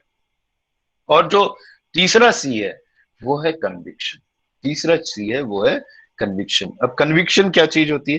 कन्विक्शन का मतलब सीधा सा तात्पर्य ये है कि आप जो बोलना चाह रहे हो आपको उस बात पे भरोसा होना चाहिए कि हाँ, मैं जो कह रहा हूं या कह रही हूं वो चीज सही है। वो बोलते हैं belief is the mother of consistency, consistency is the mother of success. अगर आप लोगों में से किसी को कोट पसंद हो तो इसको जरूर लिख लीजिए, ये मेरा कोट है। Belief is the mother of consistency, consistency is the mother of success. Consistency का मतलब क्या होता है? कोई बताएगा? कंसिस्टेंसी का मतलब क्या होता है? Continuity. क्लैरिटी नहीं, कंसिस्टेंसी मतलब रेगुलरिटी के, हाँ रेगुलरिटी, करेक्ट। रेगुलरिटी के साथ आप कोई चीज करो, है ना? तो belief is the mother of consistency and consistency is the mother of success. So belief क्या है? कन्विक्शन। यानी आपको विश्वास होना चाहिए कि हाँ, हम जो काम कर रहे हैं, हम जो बात बोल रहे हैं वो सही है, ऑथेंटिक है, जेन्युइन है, और मैं बोलने का पात्र हूं, सुपात्र हूं, और मेरे पास वो चीज है जो मैं किसी को दे सकता हूं। वो बिलीफ अगर हो तो आप कोई काम को रेगुलरली करते हो। लोग बात पढ़ाई नहीं करते। बहुत सारे लोग मेरे पास आते हैं काउंसलिंग के लिए, बिहेवियरल काउंसलिंग के लिए, कि मेरा बच्चा पढ़ता नहीं है, सर आप बताइए इसको। तो सबसे पहले उस बच्चे के मन में विश्वास ही नहीं होता है कि वो अच्छे नंबर ला पाएगा, वो पास हो पाएगा। तो मैं सिर्फ एक ही काम करता हूँ, उस बच्चे के मन में विश्वास भरता हूँ। Belief is the mother of consistency. And consistency is the mother of success. Consistency मतलब क्या हुआ? प्रैक्टिस। किसी भी चीज को आप नियमित तौर पे बार बार जब आप करते हैं तो आप डेफिनेटली सफल होते हैं। सो देखिए, कन्विक्शन यानी हुआ बिलीफ, बहुत ज्यादा आवश्यक है कि आपके अंदर वो कन्विक्शन होना चाहिए, वो बिलीफ होनी चाहिए, वो पर्पस होना चाहिए, है ना। सो प्रिपरेशन के 3 C's क्या क्या है? मैं आखिरी में क्वेश्चन पूछने वाला हूं, आप लोगों से लिख के रख लीजिए। कंटेंट, क्रेडिबिलिटी और तीसरा कंटेंट, क्रेडिबिलिटी। हाँ, तीनों चीज कोई बोल के बताए। Content, credibility, wonderful, wonderful, great. ठीक है, सो वो तो हुआ अपना प्रिपेयर करने वाला मामला। सेकंड था प्रैक्टिस। सबसे अच्छा तरीका है प्रैक्टिस करने का, मैंने हिंट दिया है, कोई बताएगा? मैंने हिंट दे दिया। Very nice, good. Mirror practice. आप लोगों में से किसी ने मिरर प्रैक्टिस की है? Yes sir. और अगर किसी ने नहीं की है तो आप अवश्य करिए। मिरर प्रैक्टिस के साथ साथ एक और चीज है, आपको उसको बोलते हैं फॉरेस्ट प्रैक्टिस। क्या बोलते हैं उसको? Forest practice. अब जंगल तो रहे नहीं, आप एक काम जरूर करिए। कभी आपने अगर कोई प्रिपरेशन किया, आपने अगर कोई स्पीच दिया, तो बंद कमरे में मिरर के सामने खुद को देखते हुए बोलना, ये प्रैक्टिस करने का बहुत अच्छा तरीका है। इसके अलावा एक और तरीका होता है जिसको कहते हैं फॉरेस्ट प्रैक्टिस। इसका मतलब है कि घने जंगलों में चले जाओ, और ये अब्राहम लिंकन करते थे, मिरर प्रैक्टिस भी करते थे और फॉरेस्ट प्रैक्टिस भी करते थे। घने जंगलों में चले जाओ जहां दूर दूर तक कोई आपकी आवाज सुनने वाला नहीं, लेकिन आपकी आवाज जोर जोर से गूंज सकती है जहां पे, या आप जोर से चीखो तो शायद चिड़िया को, पक्षियों को, जानवरों को आपकी आवाज सुनाई दे। तो फॉरेस्ट नहीं है, खुले मैदान में चले जाइए जहां पे कोई ओपन ग्राउंड हो, और वहां पे आप अपनी प्रैक्टिस करिए। उससे क्या होता है कि स्पेसेस का भय भी दूर होता है आपके मन से, और जब आप खुद को देखते हुए, बोलते हुए देखते हो आईने में, तो आपका एक कॉन्फिडेंस उसमें एस्टेब्लिश होता है। Mirror practice is a wonderful method. दूसरा, there is something called a rule of 3। There is something called a rule of 3। अभी देखिए, रूल ऑफ 3 किसी को पता है? रूल ऑफ 3 किसी को पता है? रूल ऑफ 3 दो तरीके के रूल होते हैं, बड़ा फेमस है ये। आप बातचीत करते समय, भाषण देते समय 2 तरीके से रूल ऑफ 3 का यूज कर सकते हैं। जनरली ये माना गया है, अगर आपको नहीं पता तो मैं बता देता हूं। 3 शब्दों के मतलब वर्ड्स का प्रयोग अगर आप ज्यादा करते हो तो लोगों को आप एंगेज करके रखते हैं। बोलते हैं ना, टॉम डिक हैरी, इना मीना डिका, है ना, डायडामा निका। ऐसे 3 शब्दों के जुमले आप बता सकते हो? और 2-4 लोग बताइए। Amar Akbar Anthony. Amar Akbar Anthony, very good. और बताइए। आप देखना मैक्सिमम। ओम शांति ओम। ओम शांति ओम, गुल गुलशन गुलफाम। और कूल काम कंटेंट। Yes, what else? कल आज और कल। कल आज और कल, वंडरफुल, ग्रेट। आप देखिएगा आपके प्रेजेंटेशन। हाँ जी। Stop, look and listen. Stop, look and listen, very nice, wonderful. और भी कुछ आपके दिमाग में आता है तो आप बिल्कुल बोल सकते हो। ये रूल ऑफ 3 2 तरीके से, एक जो मैंने ये कहा, आपके प्रेजेंटेशन में ऐसे 3 शब्दों का प्रयोग अवश्य करना। और दूसरा, जब हम बात इसकी करते हैं, किसकी? प्रैक्टिस की, तो रूल ऑफ 3 ये कहता है कि आप जो भी प्रैक्टिस कर रहे हो, कम से कम 3 लोगों के सामने आप जाओ और 3 लोगों को आप अपनी प्रैक्टिस दिखाओ कि भाई मैं ये बोलने वाला हूं। और 3 लोग अलग अलग प्रोफेशन से हो, अलग अलग एज ग्रुप से हो तो ज्यादा बेटर है। भले आपका 10 मिनट का सेशन हो, 1 घंटे का सेशन हो, आप 3 लोगों से कंसल्ट करो। 3 ओपिनियन आपके पास आनी चाहिए, क्योंकि 3 लोग आपको अलग अलग दृष्टिकोण से देखेंगे और आपको सही सलाह देंगे, और प्रैक्टिस करते समय ही बहुत सारे इंप्रूवमेंट्स आपके इसमें आ जाएंगे। सो एक तो मैंने आपको बताया। अच्छा, मैं चाह रहा हूं कि आप लोगों ने जो कुछ भी सीखा आप चैट बॉक्स में लिखते जाइए। अब एक छोटा सा ब्रेक लेता हूं 2 मिनट का। आप लोगों ने अभी तक क्या क्या सीखा जरा चैट बॉक्स में, अच्छा ये सेशन, ये वाला स्क्रीन कंप्लीट करने के बाद आप लोगों को चैट बॉक्स में लिखना है, जैसे मैंने आपको कहा मिरर प्रैक्टिस, दूसरा मैंने कहा फॉरेस्ट प्रैक्टिस, रूल ऑफ 3 की बात कही, इससे पहले भी मैंने काफी सारी चीजें बताई, 3 C's बताया, और एक बहुत ही महत्वपूर्ण बात है प्रैक्टिस में, बहुत ही महत्वपूर्ण बात है प्रैक्टिस में, कि अगर ये पॉसिबल हो कि आपको जिस मंच पे जाके भाषण देना हो, वहां जाने के पहले, भाषण देने के पहले अगर आप उस मंच पे जाके एक बार अपने आप को अवगत करा ले उस वातावरण से, उस इकोसिस्टम से, उस एनवायरनमेंट से, तो डेफिनेटली आप जब एक्चुअल में प्रेजेंटेशन देंगे तो ज्यादा अच्छा प्रेजेंट करेंगे।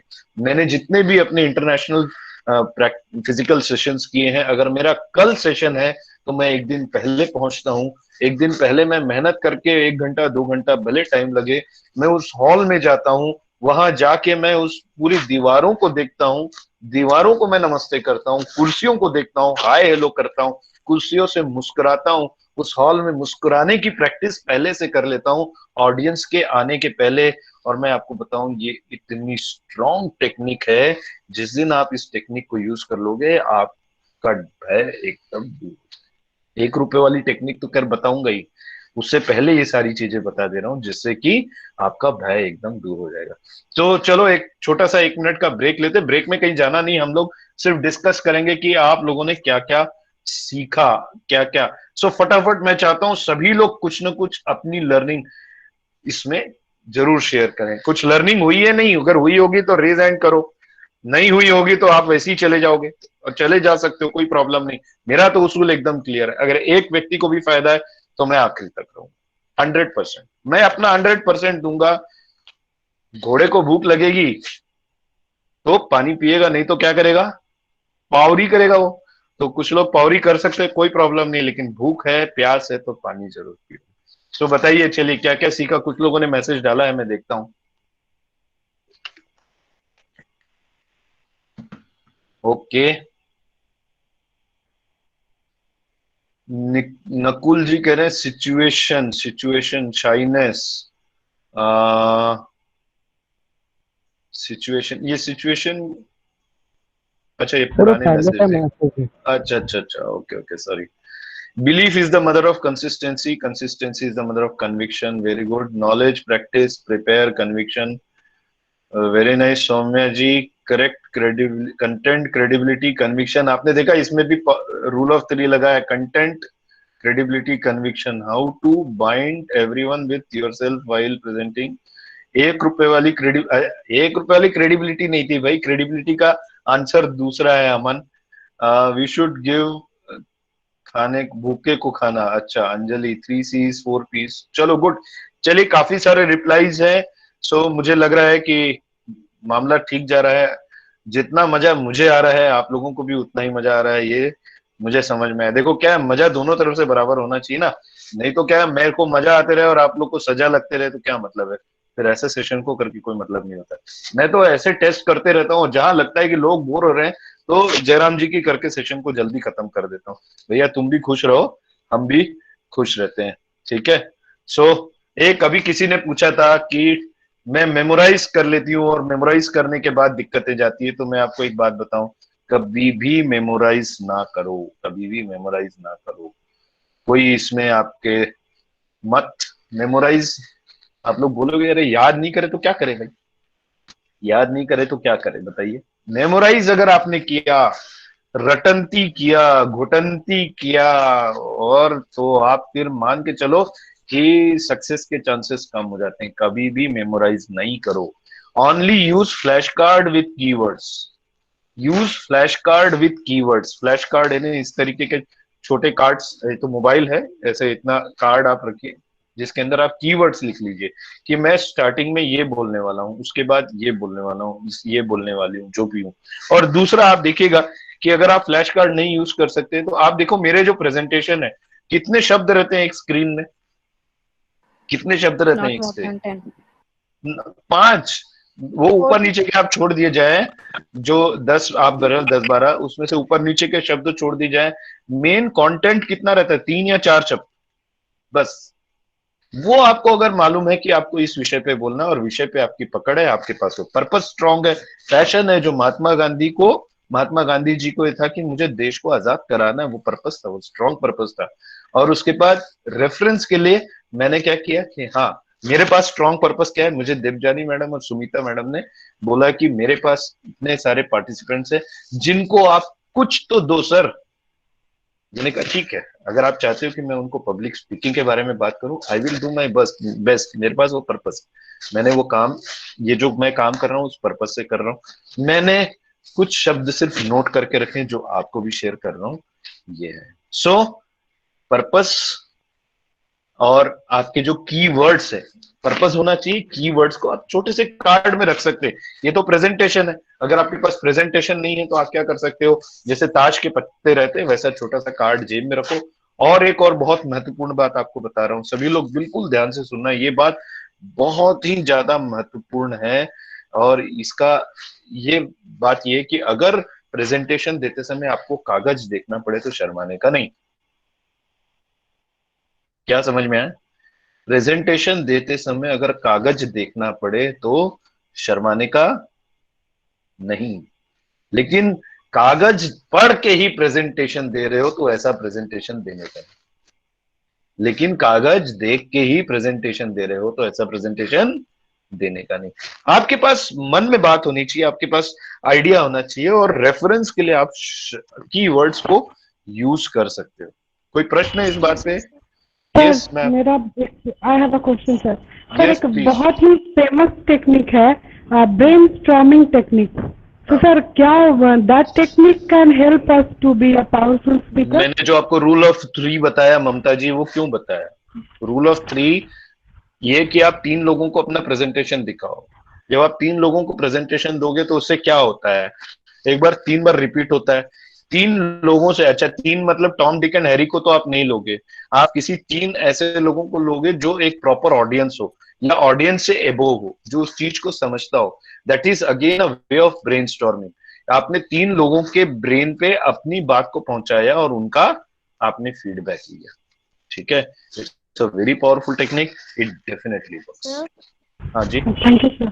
सर मेरा क्वेश्चन ये था कि जैसे आप कह रहे हैं कि पेपर देख सकते हैं, तो सर जब जैसे अगर स्पीच के बीच में पेपर देखते हैं या कोई भी फ्लैश कार्ड भी देख लेते हैं तो जो पब्लिक रहती है वो थोड़ा सा मतलब डिस्टर्ब हो जाती है कि ये तो देख के बोल रही है या सही देख बोल रहे के हो, बोलने लगी। सही बोल रहे सर हो, तो एकदम उस सही टाइम बोल रहे हो। मतलब डिमोटिवेशन हो जाता है, तो उसको नहीं कैसे नहीं तो, टैकल? अरे यार ये डिमोटिवेशन शब्द को डिक्शनरी में से निकाल के फेंको। सबसे पहले चीज, काय का डिमोटिवेशन होता है?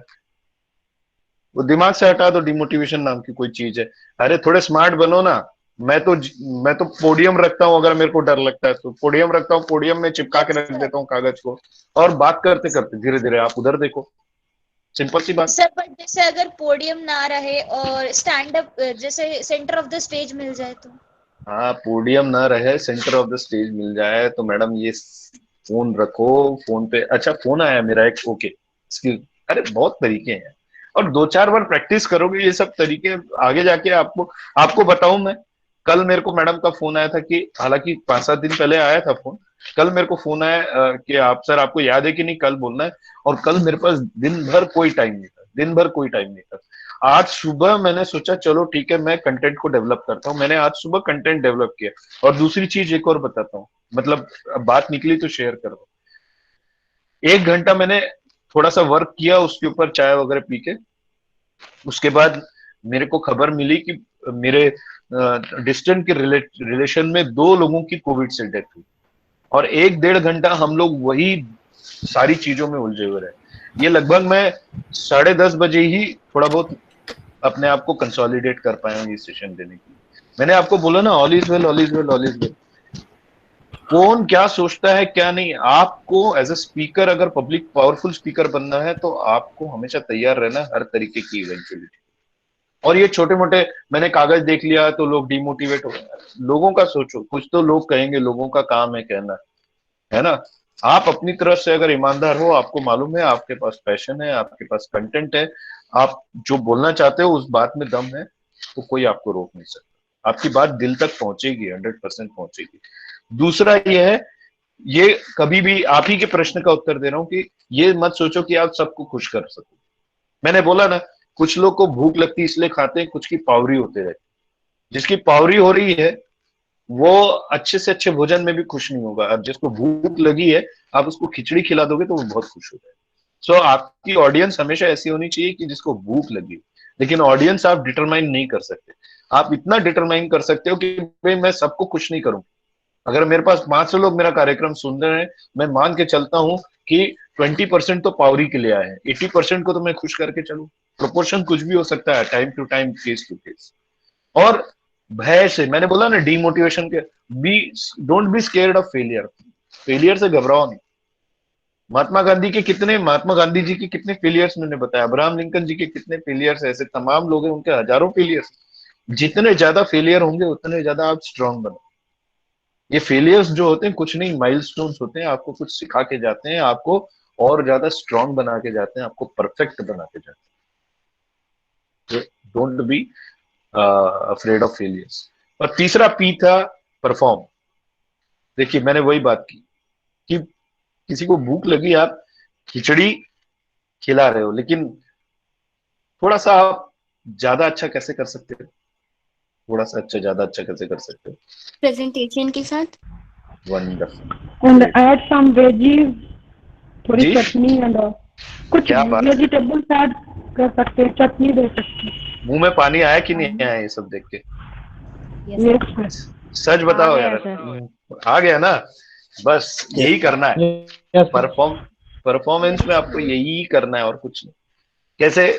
ये धनिया, टमाटर, चटनी, पापड़, ये सब क्या है? ये सिर्फ कहानियां हैं, किस्से हैं, शेर शायरी है, कोटेशंस हैं, और आपकी एक मुस्कान। इतना कर लो, सिंपल है। क्या बोला मैंने? धनिया, टमाटर, चटनी, आप लोगों ने बोला ना, सलाद, हाँ, पापड़, ये सब चीज क्या है? थोड़ी सी कहानी बता दो, कुछ शेर शायरी। कहानी बता दो मतलब ऐसा नहीं कि कुछ की कुछ, कहीं की कहीं कहानी बता दे, ऐसा नहीं। It should be relevant. उस कहानी में भी कोई मर्म होना चाहिए, कुछ ये होना चाहिए कि कोई मैसेज होना चाहिए, वो कनेक्ट करनी चाहिए, दिल से दिल तक छूने वाली बात होनी चाहिए। तो एक बार मेरे पास एक ऐसी एक सेशन कर रहा था, तो एक ने कहा कि मुझे बहुत डर लगता है। तो मैंने कहा यार क्यों डरे, जिंदगी से क्या होगा? अगर कुछ न हुआ तो तजुर्बा होगा, डर को निकाल दो। अब इस तरीके से मैंने एक शायरी यूज किया, ये मैंने आपको सिखाने के लिए यूज किया। थोड़ी सी कुछ शेर शायरी जो है अपने पास रखना चाहिए। मैं तो बहुत पहले जब शुरू किया था तो शेर शायरी लिख के रखता था अपने हाथ में, और इस तरीके से, है ना, सोच को बदलोगे तो सितारे बदल जाएंगे, नजर को बदलोगे तो नजारे बदल जाएंगे, कश्तियां बदलने की जरूरत नहीं मेरे दोस्त, है ना, दिशा को बदलोगे तो किनारे बदल जाएंगे। अब तो याद हो गया, इतनी बार बोल बोल के, और फिर वाहवाही मिलती है, लोग खुश होते हैं, लोगों के दिल तक बात समझ पहुंचती है। तो थोड़ी सी शायरी ये चटनी के समान हो जाती है, थोड़े कुछ कोटेशन, कुछ अच्छे कोटेशन, जिसे कुछ, और एक मुस्कान, है ना, जिसको हम कह सकते हैं एक चुटकी भर मुस्कान। ये सारी चीजें आप करोगे तो आपका परफॉर्मेंस बहुत अच्छा होगा। परफॉर्मेंस और अच्छा करने के लिए एक इंपॉर्टेंट फैक्टर होता है साइंटिफिक, कि आपको अपना एक रेपो बिल्डिंग, जिसको हम साइंटिफिक टर्म में कहते हैं रेपो। किसी को पता है रेपो बिल्डिंग क्या चीज है? रेपो रेपो बिल्डिंग है ना, आपके ऑडियंस के connection with the audience. Yes ये किसने कहा? Sir Parul. Wonderful Parul, wonderful, great, to have a connection with the audience. अच्छा सुनो, कनेक्शन से मुझे एक बात याद आई कि भाई ऐसा है कि आज के डेट में सक्सेसफुल होना है तो आप लोगों को तो सोशल मीडिया पे रहना जरूरी है कि नहीं है? है कि नहीं है?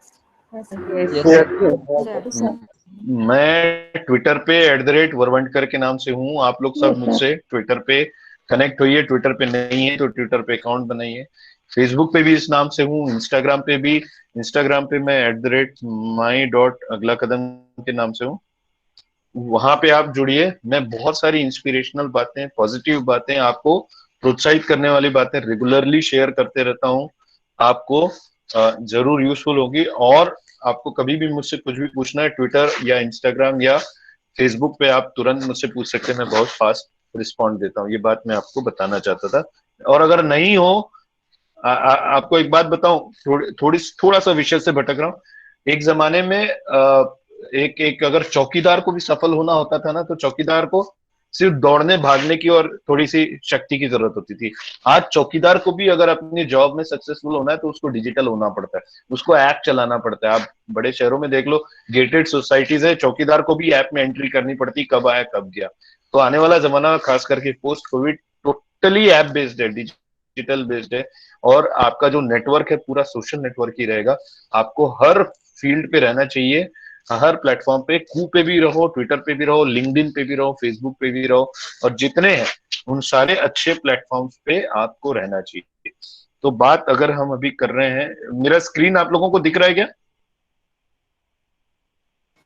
No sir. No, sir. No sir. No, sir.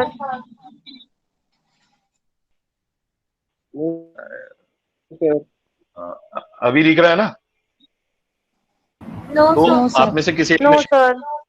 No sir. हाँ, दिख रहा है sir. Now it is visible.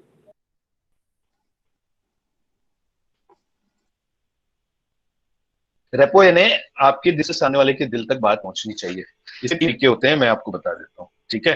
आप कैसे बना सकते हो रेपो? 3 तरीके से, फिजियोलॉजी, वॉइस क्वालिटी और आपके शब्द, ठीक है? अब मैं आपसे पूछना चाह रहा हूँ, पहले बता देता हूँ फिजियोलॉजी यानी क्या होता है। फिजियोलॉजी यानी बॉडी लैंग्वेज, शरीर, आप किस तरीके से बात करते हैं, आप क्या जेस्चर्स यूज करते हैं, कैसे झुकते हैं, कैसे चलते हैं, कैसे बोलते हैं, ये आपका टोन, ये हो गया फिजियोलॉजी। दूसरा क्या लिखा है स्क्रीन पे? Voice quality. अब देखो वॉइस क्वालिटी, आज अगर आपने गौर किया होगा, मैं आपसे बात कर रहा हूँ तो कभी मैं धीमे बोलता हूँ, कभी मैं जोर से बोलता हूँ, कभी मैं टोन को, पिच को लो कर देता हूँ, हाई कर देता हूँ, इस तरीके से मैं बात कर रहा हूँ। आप ये सोचो कि अगर मैं बात करूं और सिर्फ आज मैं आपको इफेक्टिव पब्लिक स्पीकिंग के बारे में बताने वाला हूँ। इफेक्टिव पब्लिक स्पीकिंग वही व्यक्ति कर सकता है जिसके पास पर्पस हो, जिसके पास पैशन हो, वही व्यक्ति। आपको अच्छा लगा क्या पिछले 30 सेकंड में मेरे शब्द सुन के? तो टोन का भी बहुत इंपॉर्टेंस होता है, वॉइस क्वालिटी जिसको हम कहते हैं। और तीसरा क्या है? शब्द, जो मैं बोल रहा हूँ क्या प्रयोग कर रहा हूँ? शब्दों का प्रयोग कर रहा हूँ, है ना? तो जो आप जिन शब्दों का प्रयोग करते हैं, वर्ड्स यानी कंटेंट, ठीक है? अब मेरे को ये बताइए, आप लोगों से प्रश्न कर रहा हूँ, ये तीनों में से रेपो बिल्ड करने के लिए, ऑडियंस के मन से कनेक्शन एस्टेब्लिश करने के लिए, तीनों में से सबसे ज्यादा इंपॉर्टेंट कौन सी बात होगी इसमें से? Voice quality. मेरे को टेक्स्ट के भेजिए जरा, वॉइस क्वालिटी किसने कहा? नेक्स्ट में लिख के भेजिए, तीनों में सबसे ज्यादा इंपॉर्टेंट क्या होगा और नेक्स्ट इंपॉर्टेंट क्या होगा? 1 2 3 सर एक वॉइस क्वालिटी का सर उदाहरण देना चाह रहा था मैं। 1 मिनट पहले उदाहरण दीजिएगा आप। 1 मिनट मैं पूछता हूँ आपसे उदाहरण। राज चौधरी बोल रहे हैं ना? जी सर। हाँ, 2 minute. Words, voice quality, physiology, सबसे ज्यादा important words. Okay, 3 2 1। Okay, 1। Words, physiology, good.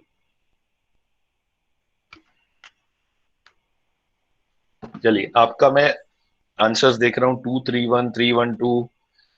Answer आपको दे देता हूं मैं यहाँ पे। सबसे ज्यादा इंपॉर्टेंट फिजियोलॉजी है, 55%, finding of research. Voice quality 38% और वर्ड्स ओनली 7%। कितनी बड़ी बात है, ध्यान रखो। आप कभी भी सक्सेसफुल प्रेजेंटेशन तभी दे पाओगे जब आपकी फिजियोलॉजी इंप्रेसिव रहे। फिजियोलॉजी कैसे इंप्रूव करोगे? टाई लगा के, बहुत अच्छा ड्रेस पहन के, वो एक तरीका हो सकता है, बट वो 100%। सर जो सामने में है ऑडियंस, उनके साथ आई कांटेक्ट करती है। ऑडियंस के अकॉर्डिंग पहला है आई कांटेक्ट। आई कांटेक्ट के पहले आपको और कुछ करना होगा। क्या सर? चेहरे पे अपने स्माइल के रखो। अगर आपने चेहरे पे बत्तीसी मतलब मुंह उतरा हुआ हो तो आप क्या फिजियोलॉजी प्रेजेंटेशन करोगे, क्या स्माइल करोगे और क्या आप कनेक्ट कर पाओगे, है ना? सो आई कांटेक्ट भी जरूरी है, उससे पहले स्माइल भी जरूरी है, और आपके मन में यहाँ पे विश्वास होना चाहिए। जो होगा देखा जाएगा, ऑल इज वेल। क्या होगा? जो कुछ ना होगा तो तजुर्बा होगा, क्यों डरे जिंदगी से, क्या होगा? सो जब ये सारी चीजें आपके पास रहेगी, आपकी फिजियोलॉजी बहुत इफेक्टिव रहेगी।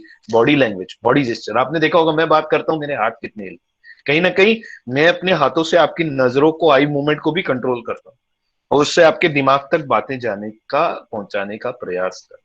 आपको भी वैसा करना है, वो सीखना है। ठीक है। दूसरा क्या है, वॉइस क्वालिटी। मैंने आपको बताया वॉइस क्वालिटी बहुत इंपॉर्टेंट है, और राज जी कुछ एग्जाम्पल भी देने वाले हैं। और तीसरा है शब्द। शब्द तो बहुत महत्वपूर्ण होते हैं, लेकिन रिलेटिव अगर तीनों के कंपैरिजन में देंगे तो हम देखते हैं कि शब्द सबसे कम इंपॉर्टेंट है, बाकी चीजें बहुत ज्यादा इंपॉर्टेंट है। एक डिस्क्लेमर देना चाहता हूं यहाँ पे कि फिजियोलॉजी का मतलब बहुत महंगे कपड़े कभी नहीं होता। आप कितने भी महंगे कपड़े पहन लो, लेकिन अगर आपके मन में विश्वास नहीं हो, वो कपड़े आपको ज्यादा साथ नहीं दे सकते। राज जी, आप कुछ वॉइस क्वालिटी का उदाहरण देना चाहते थे, वो दीजिए, उसके बाद हम आगे। सर तुलसीदास और रत्नावली की कहानी आप सुने होंगे, जिसमें रत्नावली ने कहा था सर प्रेम को लेके, लाज न लागत आपको दौड़े चले आए नाथ, धिक धिक ऐसे प्रेम को कहाँ कहूं मैं नाथ। कितनी सुंदर तो बात। बस एक वो बात थी और उस बात ने उस व्यक्ति को तुलसीदास बना दिया। भगवान तुलसीदास हो गए सर, वो रामचरितमानस लिख दिए। बिल्कुल, जिसने मतलब है ना, रची मानस निज, क्या निज मानस रखा, है ना, रची महेश निज मानस रखा, है ना। सो बहुत अच्छा उदाहरण दिया आपने। Very nice, wonderful, great, thank you sir. Good. Let me clap for you. आप लोग सब भी क्लैप कर लीजिए एक बार अपने लिए।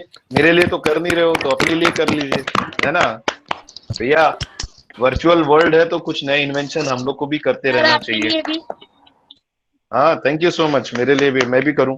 देखो, एक और बात बता देता हूं आपको, दुनिया क्लैप करे ना करे, वारे मैं बोल के खुद के लिए खुद ही क्लैप करा लिया करो, है ना। उससे क्या होता है, खुशी मिलती तो आप ज्यादा अच्छे से। Very good. बहुत सारे लोग ये होती ना इनोवेशन और टेक्नोलॉजी का यूज, बहुत सारे लोग चैट में तालियां बजा रहे हैं। Very nice, wonderful. सो आप लोगों को एक खुशखबरी दूं, तो शुरू कर लो सर। Yes sir. यस। सिर्फ 10 मिनट के अंदर मेरा सेशन खत्म हो जाए, सिर्फ 10 मिनट के अंदर। आप लोगों को बहुत ज्यादा और बोर नहीं करने वाला। सो परफॉर्म, परफॉर्म के नेवर फियर। फियर क्या होता है, मैंने तो फियर के ऊपर काफी सारा चीज बोल दिया। False emotions appearing real. Simple से बात बताता हूँ, भीगा हुआ आदमी, हिमांशु जी बहुत बहुत धन्यवाद, बहुत बहुत धन्यवाद। भीगा हुआ आदमी बारिश से नहीं डरता। ये आप लोगों ने अनुभव किया है कभी? कभी देखो बारिश आ रही हो, आपके पास छाता नहीं हो, आपको 2 किलोमीटर 3 किलोमीटर जाना हो, आप क्या करते हो, दरवाजे पे खड़े रहते हो, सोचते हो बारिश कम होगी कम होगी, लेकिन आपको जाना है, जाना जरूरी है, तो आप पहले थोड़ा हिचकिचाते हो, 2 कदम बाहर निकालते हो, वापिस आते हो, फिर उसके बाद लगता है नहीं यार अब तो रुक नहीं सकते, अब तो जाना ही है ना, तो आप क्या करते हो, फिर चल के जाते हो। और बारिश में पहले खुद थोड़ा बहुत बचाने की कोशिश करते हो अपने आप को, और जहां बारिश से आप भीग गए, उसके बाद 2 किलोमीटर के आप 4 किलोमीटर भी चले जाओगे। इसलिए बोलते हैं भीगा हुआ आदमी बारिश से नहीं डरता। जो है डर को डराओ, डर को डराओ, सामने कूद जाओ, डरो ना, ठीक है। दूसरा हर्ट। हेलो, हर्ट, हर्ट का मतलब क्या है, दुख। किसी का दिल मत दुखाओ यार, किसी का दिल मत दुखाओ।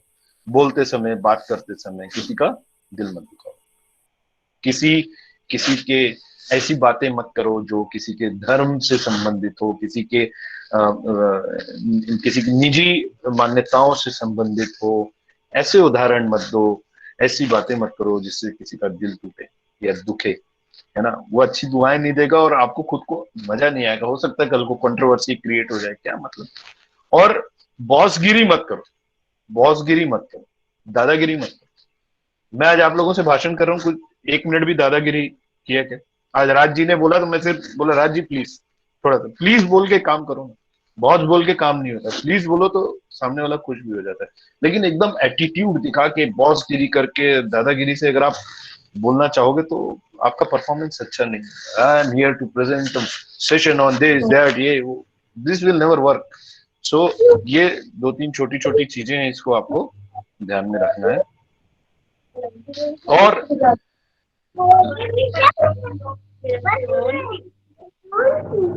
रूपाली जी, हाँ जी, is like the chutney of the khichdi. Well said sir. क्या है? भीगा हुआ आदमी। यस रजत जी, सही बात है, वो भी चटनी थी जो मैंने परोसी। सो गुड, आपने अच्छा पहचाना, तालियां आपके लिए। परफेक्ट। देखिए, चौथा पी है perfect. Must learn from past.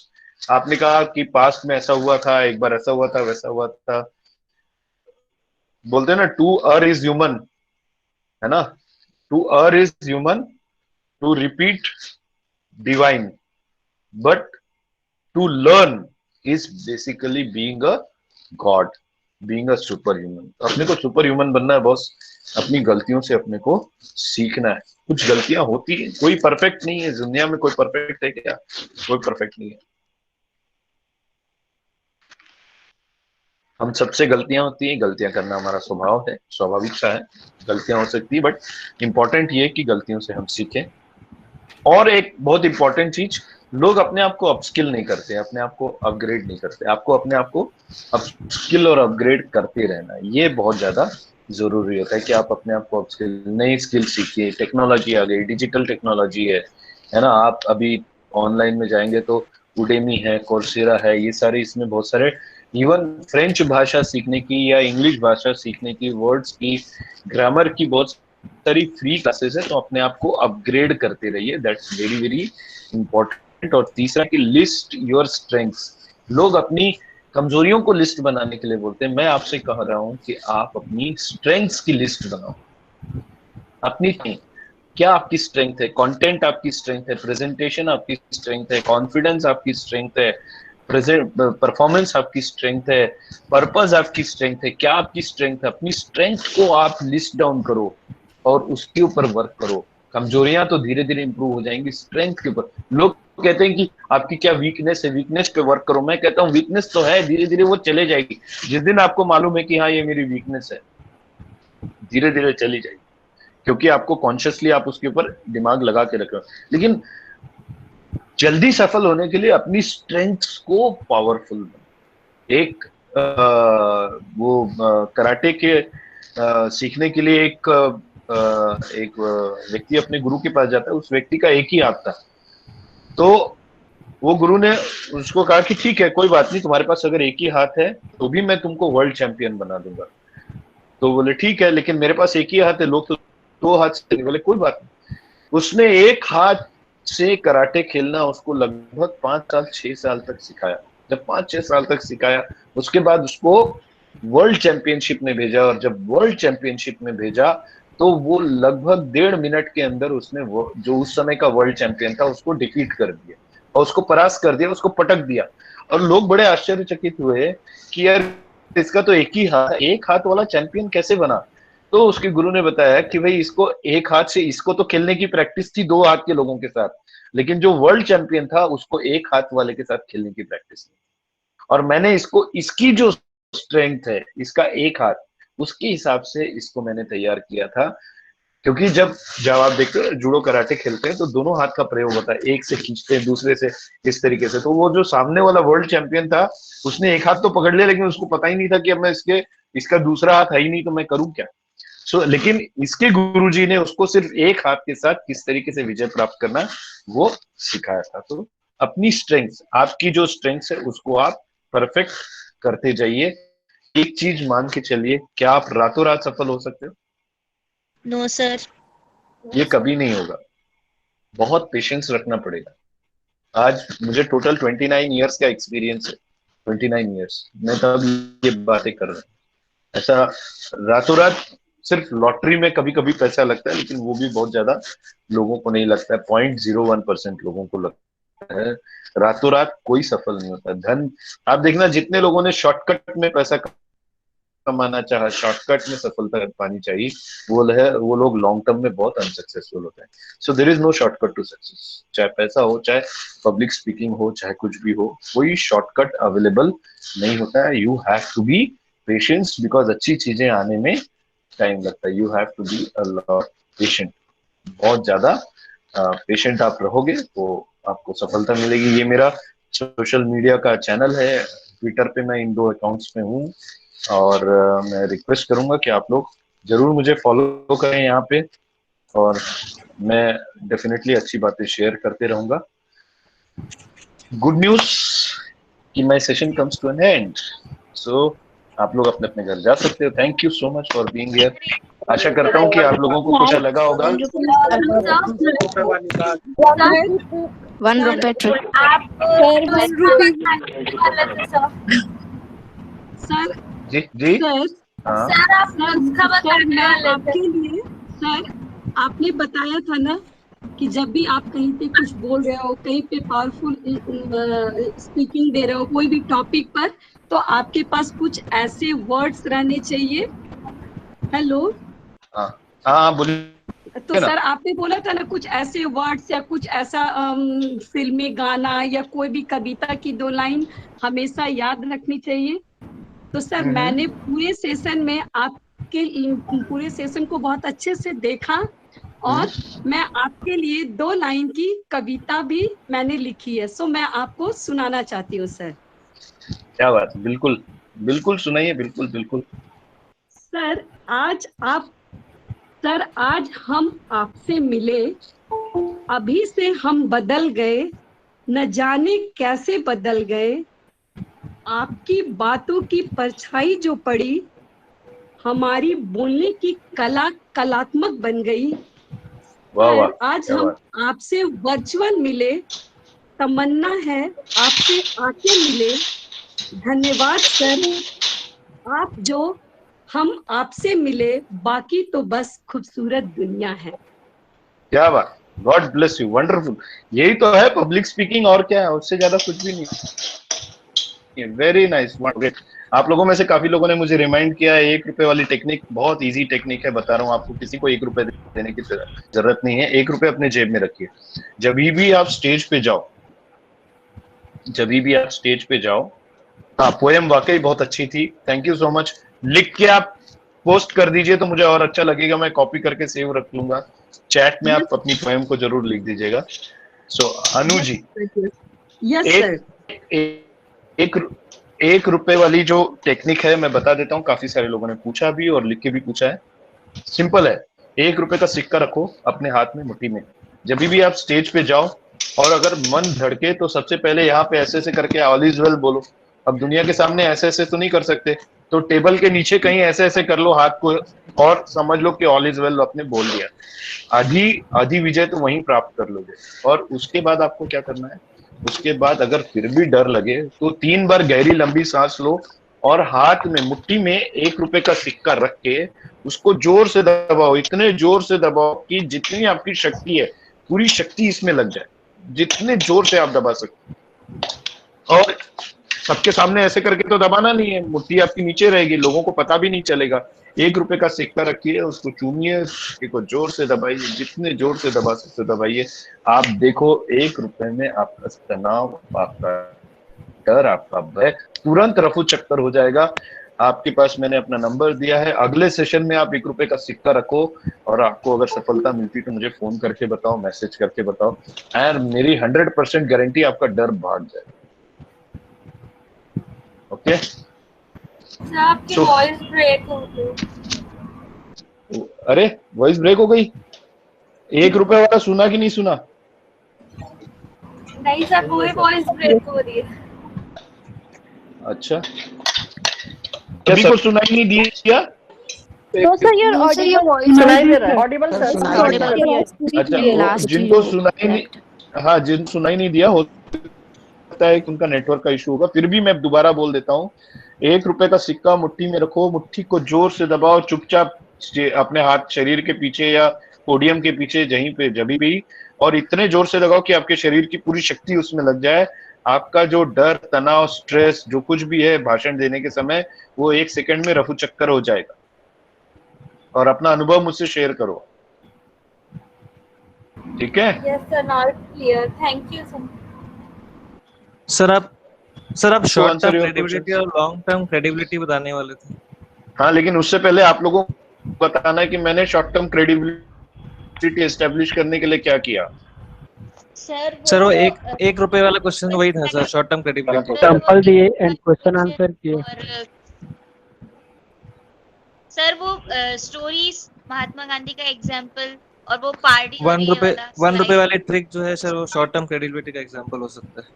नहीं, 1 रुपए वाला ट्रिक जो था वो एक लॉन्ग टर्म इंटरेस्ट बरकरार रखने के लिए किया, है ना। आज लगभग 160 लोग थे, अभी 143 लोग हैं, है ना। और ये अभी तक 152 लोग थे 2 मिनट पहले तक, ठीक है। अगर 152 लोग 1.5 घंटे अगर साथ में रहे तो उसमें से मैक्सिमम लोगों के मन में कहीं ना कहीं ये टेक्निक की इंटरेस्ट था, टेक्निक जानने के लिए।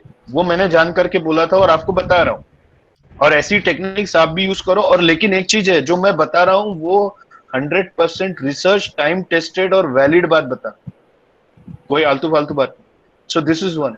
वो क्रेडिबिलिटी के लिए नहीं, क्रेडिबिलिटी के लिए मैंने क्या किया था, मैंने अपने अनुभव शेयर किए।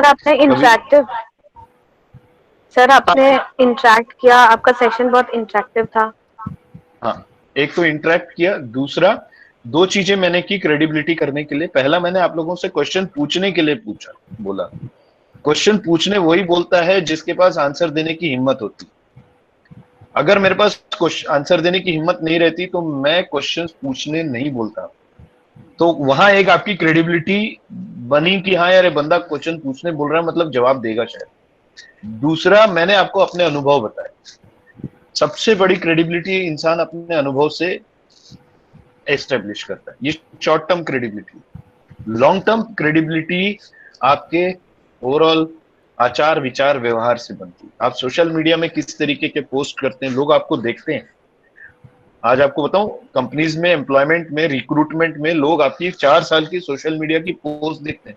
और अगर आपने बहुत ज्यादा पॉलिटिकल ओरिएंटेड पोस्ट की, बहुत ज्यादा आपने अगर एब्यूजिव पोस्ट की है, कुछ किया है, तो वो आपको फिर रिजेक्ट कर देते हैं। आपको कई बार लगेगा अरे यार मैं तो बहुत अच्छा इंटरव्यू किया लेकिन मैं क्यों रिजेक्ट हो गया, क्योंकि उस कंपनी ने आपका सोशल मीडिया ऑडिट किया।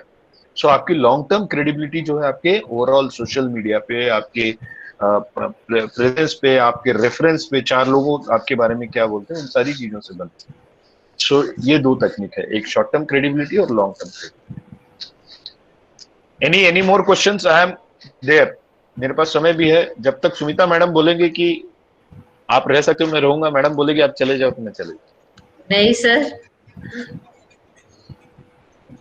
Sir I have a question. Yes Nakul.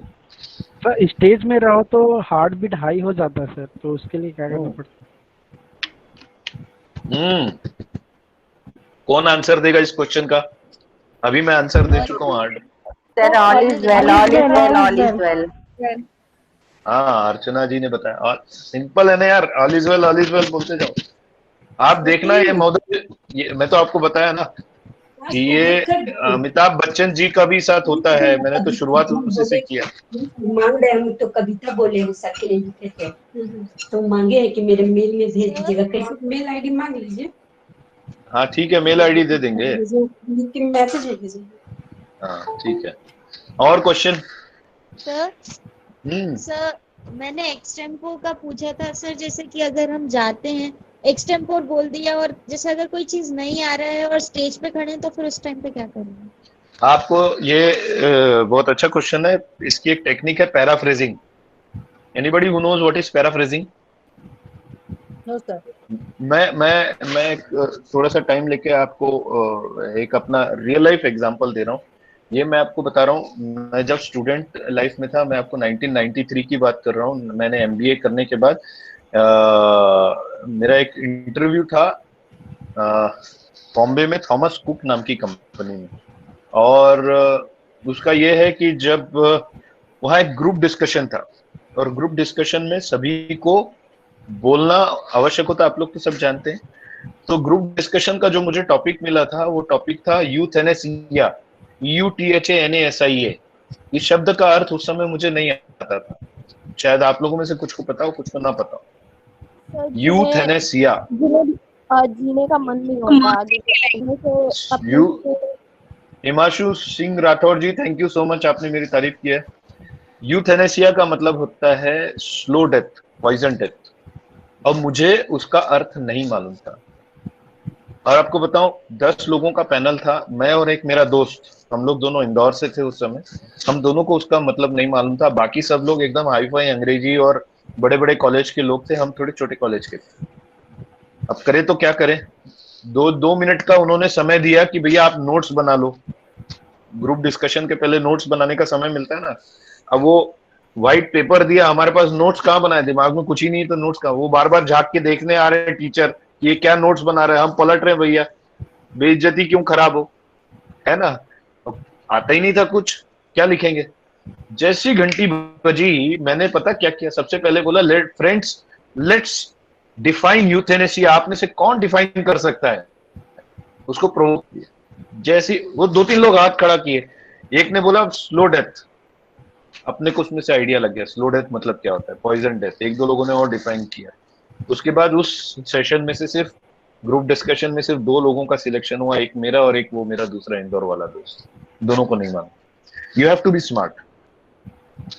First start with defining the subject, defining the topic. आपको जो भी टॉपिक मिला उसको डिफाइन करो, ये बेस्ट टेक्निक है। अगर आपको नहीं मालूम है तो अपनी तरफ से कोशिश करो कि डिफाइन करो। दूसरा यह है, अगर आप बोलते बोलते कहीं अटक जाते, कई बार होता है ना, कुछ लोगों ने क्वेश्चन पूछा था, मेमोराइज कर रहे हैं और बात करते करते अटक जाते हैं, तो आप जहां पे अटक गए, है ना, जैसे अभी मान लिया जाए बोलते बोलते मैं अटक गया, कहाँ अटका, अटकने पे अटक गया, तो पैराफ्रेजिंग। अटकना क्या होता है, अटकना होता है जब कोई व्यक्ति बात करते करते अपनी बात भूल जाए, उसको अटकना बोलते हैं। तो मैंने इस शब्द को फिर से डिफाइन किया, इसको हम कहते हैं पैराफ्रेजिंग। आप जिस शब्द पे अटक जाओ उस शब्द की पैराफ्रेजिंग करो, उस शब्द को या उस सेंटेंस को या आखिरी का आपका जो थॉट होगा उसको आप पैराफ्रेजिंग करिए। ये आपका बहुत अच्छा टेक्निक होगा कि आप अगर कहीं अटक जाओ या आपको अगर समझ में नहीं आया तो या तो डिफाइन करो या पैराफ्रेजिंग करो। ठीक है। Sir means repeating the sentence. Yes. आपने ईमेल आईडी पूछी थी, मैंने डाल दी है ईमेल आईडी चैट में। रिपीटिंग द सेंटेंस, या उस समय छोटा ब्रेक ले सकते हो, पानी पी सकते हो। मैं एक बात बताऊं, आपको मन में कॉन्फिडेंस होना तो आप हर चीज कर सकते हो, बस डर को हटा दो। सर बट जैसे अगर भूल जाते हैं तो भी तो डर आ जाता है कि हाँ तो अब तो भूलो, भूल गए अब क्या। मैं आपको बता रहा हूँ, अगर आपकी तैयारी अच्छी है, आपको विषय पे कॉन्फिडेंस है और भूल गए हो, आप डिफाइन करना शुरू कर दो या आप पैराफ्रेज करना शुरू कर दो, है ना। आप वापिस आपकी लय आ जाएगी, वापिस आपकी लय आ जाएगी, मेरी गारंटी, नहीं भूलोगे आप। और मान लिया जाए भूल भी गए, मान लिया जाए भूल भी गए तो क्या होगा, तजुर्बा ही तो होगा, और क्या होगा। एक बार भूलोगे, 2 बार भूलोगे, तीसरी बार थोड़ी भूलोगे, सीखोगे उससे और कॉन्फिडेंट हो जाओ। आपको एक बात बताऊं, कार के लिए जब ड्राइवर का अपॉइंटमेंट होता है, रिक्रूटमेंट होता है, तो लोग बाग क्या पूछते हैं उसको,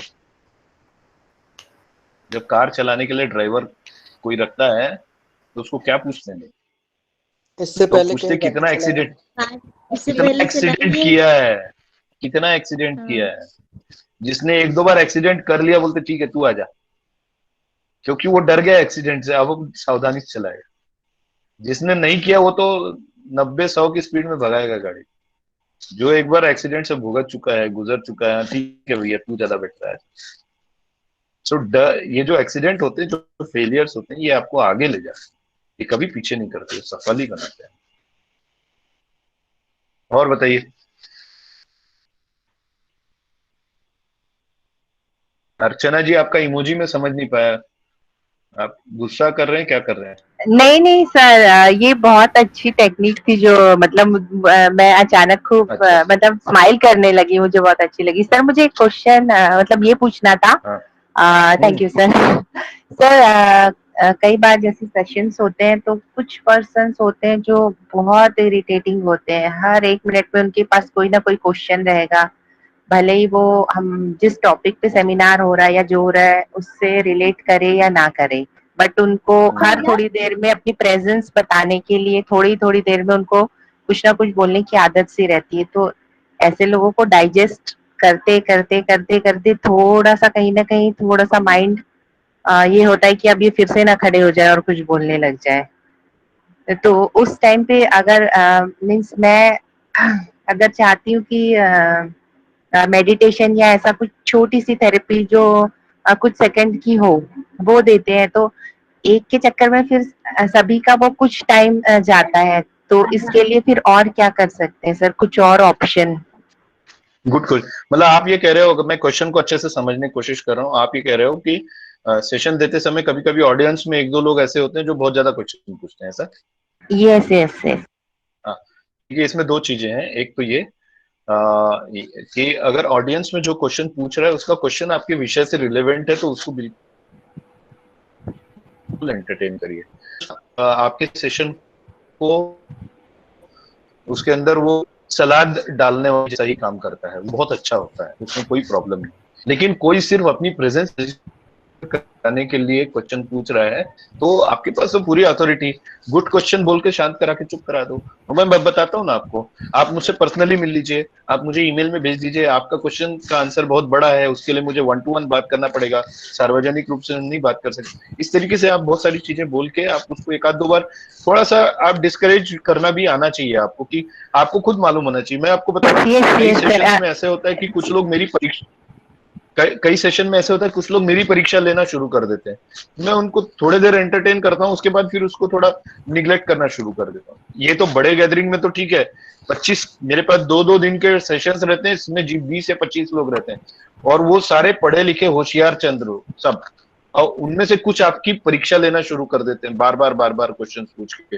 तो ऐसे समय में आपको थोड़ा सा उनको इग्नोर भी करना, थोड़ा you have to be smarter than them, इतना तो तय है। आप अगर स्टेज पे हो तो you have to be smarter than them, और आपके पास पावरफुल हैंड होता भी है, you are at the upper end, जो स्टेज पे है वो ऊपर है, तो आप अपने अपर हैंड को, अपनी पावर को डेफिनेटली यूज कर सकते हो। थोड़ा सा स्मार्टली मैनेज करिए, हो जाएगा कुछ। नहीं, मैनेज मैं कर लेती सर, जस्ट एक क्वेश्चन था कि मतलब उनके कारण जो अदर लोग, जो उनका जो टाइम जाता है, बस वही है कि उनको हम शांत करा रहे हैं, तो बाकी लोग क्या समझते हैं कि शायद इनके पास आंसर नहीं है इनका, इसलिए चुप करा रहे हैं, बस वैसा ही। वो बस एक छोटी सी क्वेरी। वो तो मैं बार बार यही बोल रहा हूँ ना, आप, ये आपकी स्मार्टनेस के ऊपर डिपेंड करता है कि आप सामने वाले को किस तरीके से शांत कराते हो, जिससे कि बाकी लोगों में ये मैसेज भी नहीं जाए कि इनके पास आंसर नहीं है। आप उनको बोलो ना, आपके सारे आंसर मैं दूंगा। जी जी जी सर नो यस इस सेशन, ये जो प्रश्न है इस सेशन की गरिमा में सूट नहीं होता है, इसलिए इस सेशन को हम बाद में, इस प्रश्न को हम बाद में लेते हैं। इस तरीके से मतलब आपका कम्युनिकेशन इतना पावरफुल होना चाहिए कि सामने। और दूसरा एक बहुत महत्वपूर्ण बात जो आपने प्रश्न पूछा, कभी भी इरिटेटिंग व्यक्ति को रिस्पॉन्ड करते समय आपके चेहरे पे इरिटेशन नहीं आना चाहिए, मुस्कुराहट के साथ ही रिस्पॉन्ड। अगर आपके चेहरे पे भी इरिटेशन आया, मतलब गई भैंस पानी में, पूरा मामला जो है वो खत्म हो जाएगा। तो मुस्कुराहट से, और कई बार मैंने देखा है सामने वाले ने क्वेश्चन पूछा ना, तो मैं सिर्फ गुड क्वेश्चन करके मुस्कुरा के आगे बढ़ जाता हूँ। उसको समझ में ही नहीं आता सर को पसंद आया नहीं पसंद आया क्या है। You have to be smart, इतना तो है। Thank you so much sir, thank you so much. और कोई प्रश्न है कि खत्म हो गए प्रश्न आपके? सर मेरा सवाल है। जी हेलो सर। बोलिए सर। आप बोले कि कॉन्फिडेंस के साथ बोलना चाहिए, तो फिर सर मैं स्टेज में बोल सकता हूँ, लेकिन ना होता क्या है कि कभी कभी मैं फंबल मार जाता हूँ, तो उसके लिए मैं क्या करूँ सर? सबसे बड़ी बात है, कभी कभी फंबल मारते हो, हर बार तो नहीं मारते हो ना। तो नहीं सर, वो हो ही जाते हैं। कैसे फंबल होता है, मतलब विषय भूल जाते हो ऐसा? नो सर, बात करते करते कभी कभी हो ही जाते हैं, तो सर उसको मैं कोशिश कर रहा हूँ सर, कैसे करूँ करके। कुछ कोशिश मत करो, उसको एक्सेप्ट कर लो, धीरे धीरे प्रैक्टिस करो, जितनी बार प्रैक्टिस करोगे उतनी बार ये फंबल कम होते जाएगा। Practice practice practice practice practice, मैंने बोला ना, कंसिस्टेंसी बहुत ज्यादा जरूरी है। ठीक है, belief is the mother of consistency, consistency is the mother of success, पहले ही बता दिया मैंने। आप कंसिस्टेंट रहो, सक्सेस अपने आप आएगी। Thank you sir. Yes, any more questions? Sir सारे सवाल का तो जवाब आप अच्छे से दे दिए, क्या क्वेश्चन करें? अरे परिधि ने हैंड रेज किया था अभी। परिधि आपने हैंड रेज किया था ना? No ma'am. Okay okay okay, यानी कि Q&A सेक्शन हमारा कंप्लीट हो गया है। सो अब मैं काजल जी आपने लिखा है बहुत लगा आपके क्लास में सर, बहुत बोर लगा, अच्छा लगा, क्या लगा वो तो लिखा ही नहीं है आपने। एनीवे अच्छा लगा, मैं समझ गया था, thank you so much. So I would request Dr. Sumita Singh ma'am to propose a vote of thanks to sir. Ma'am, please.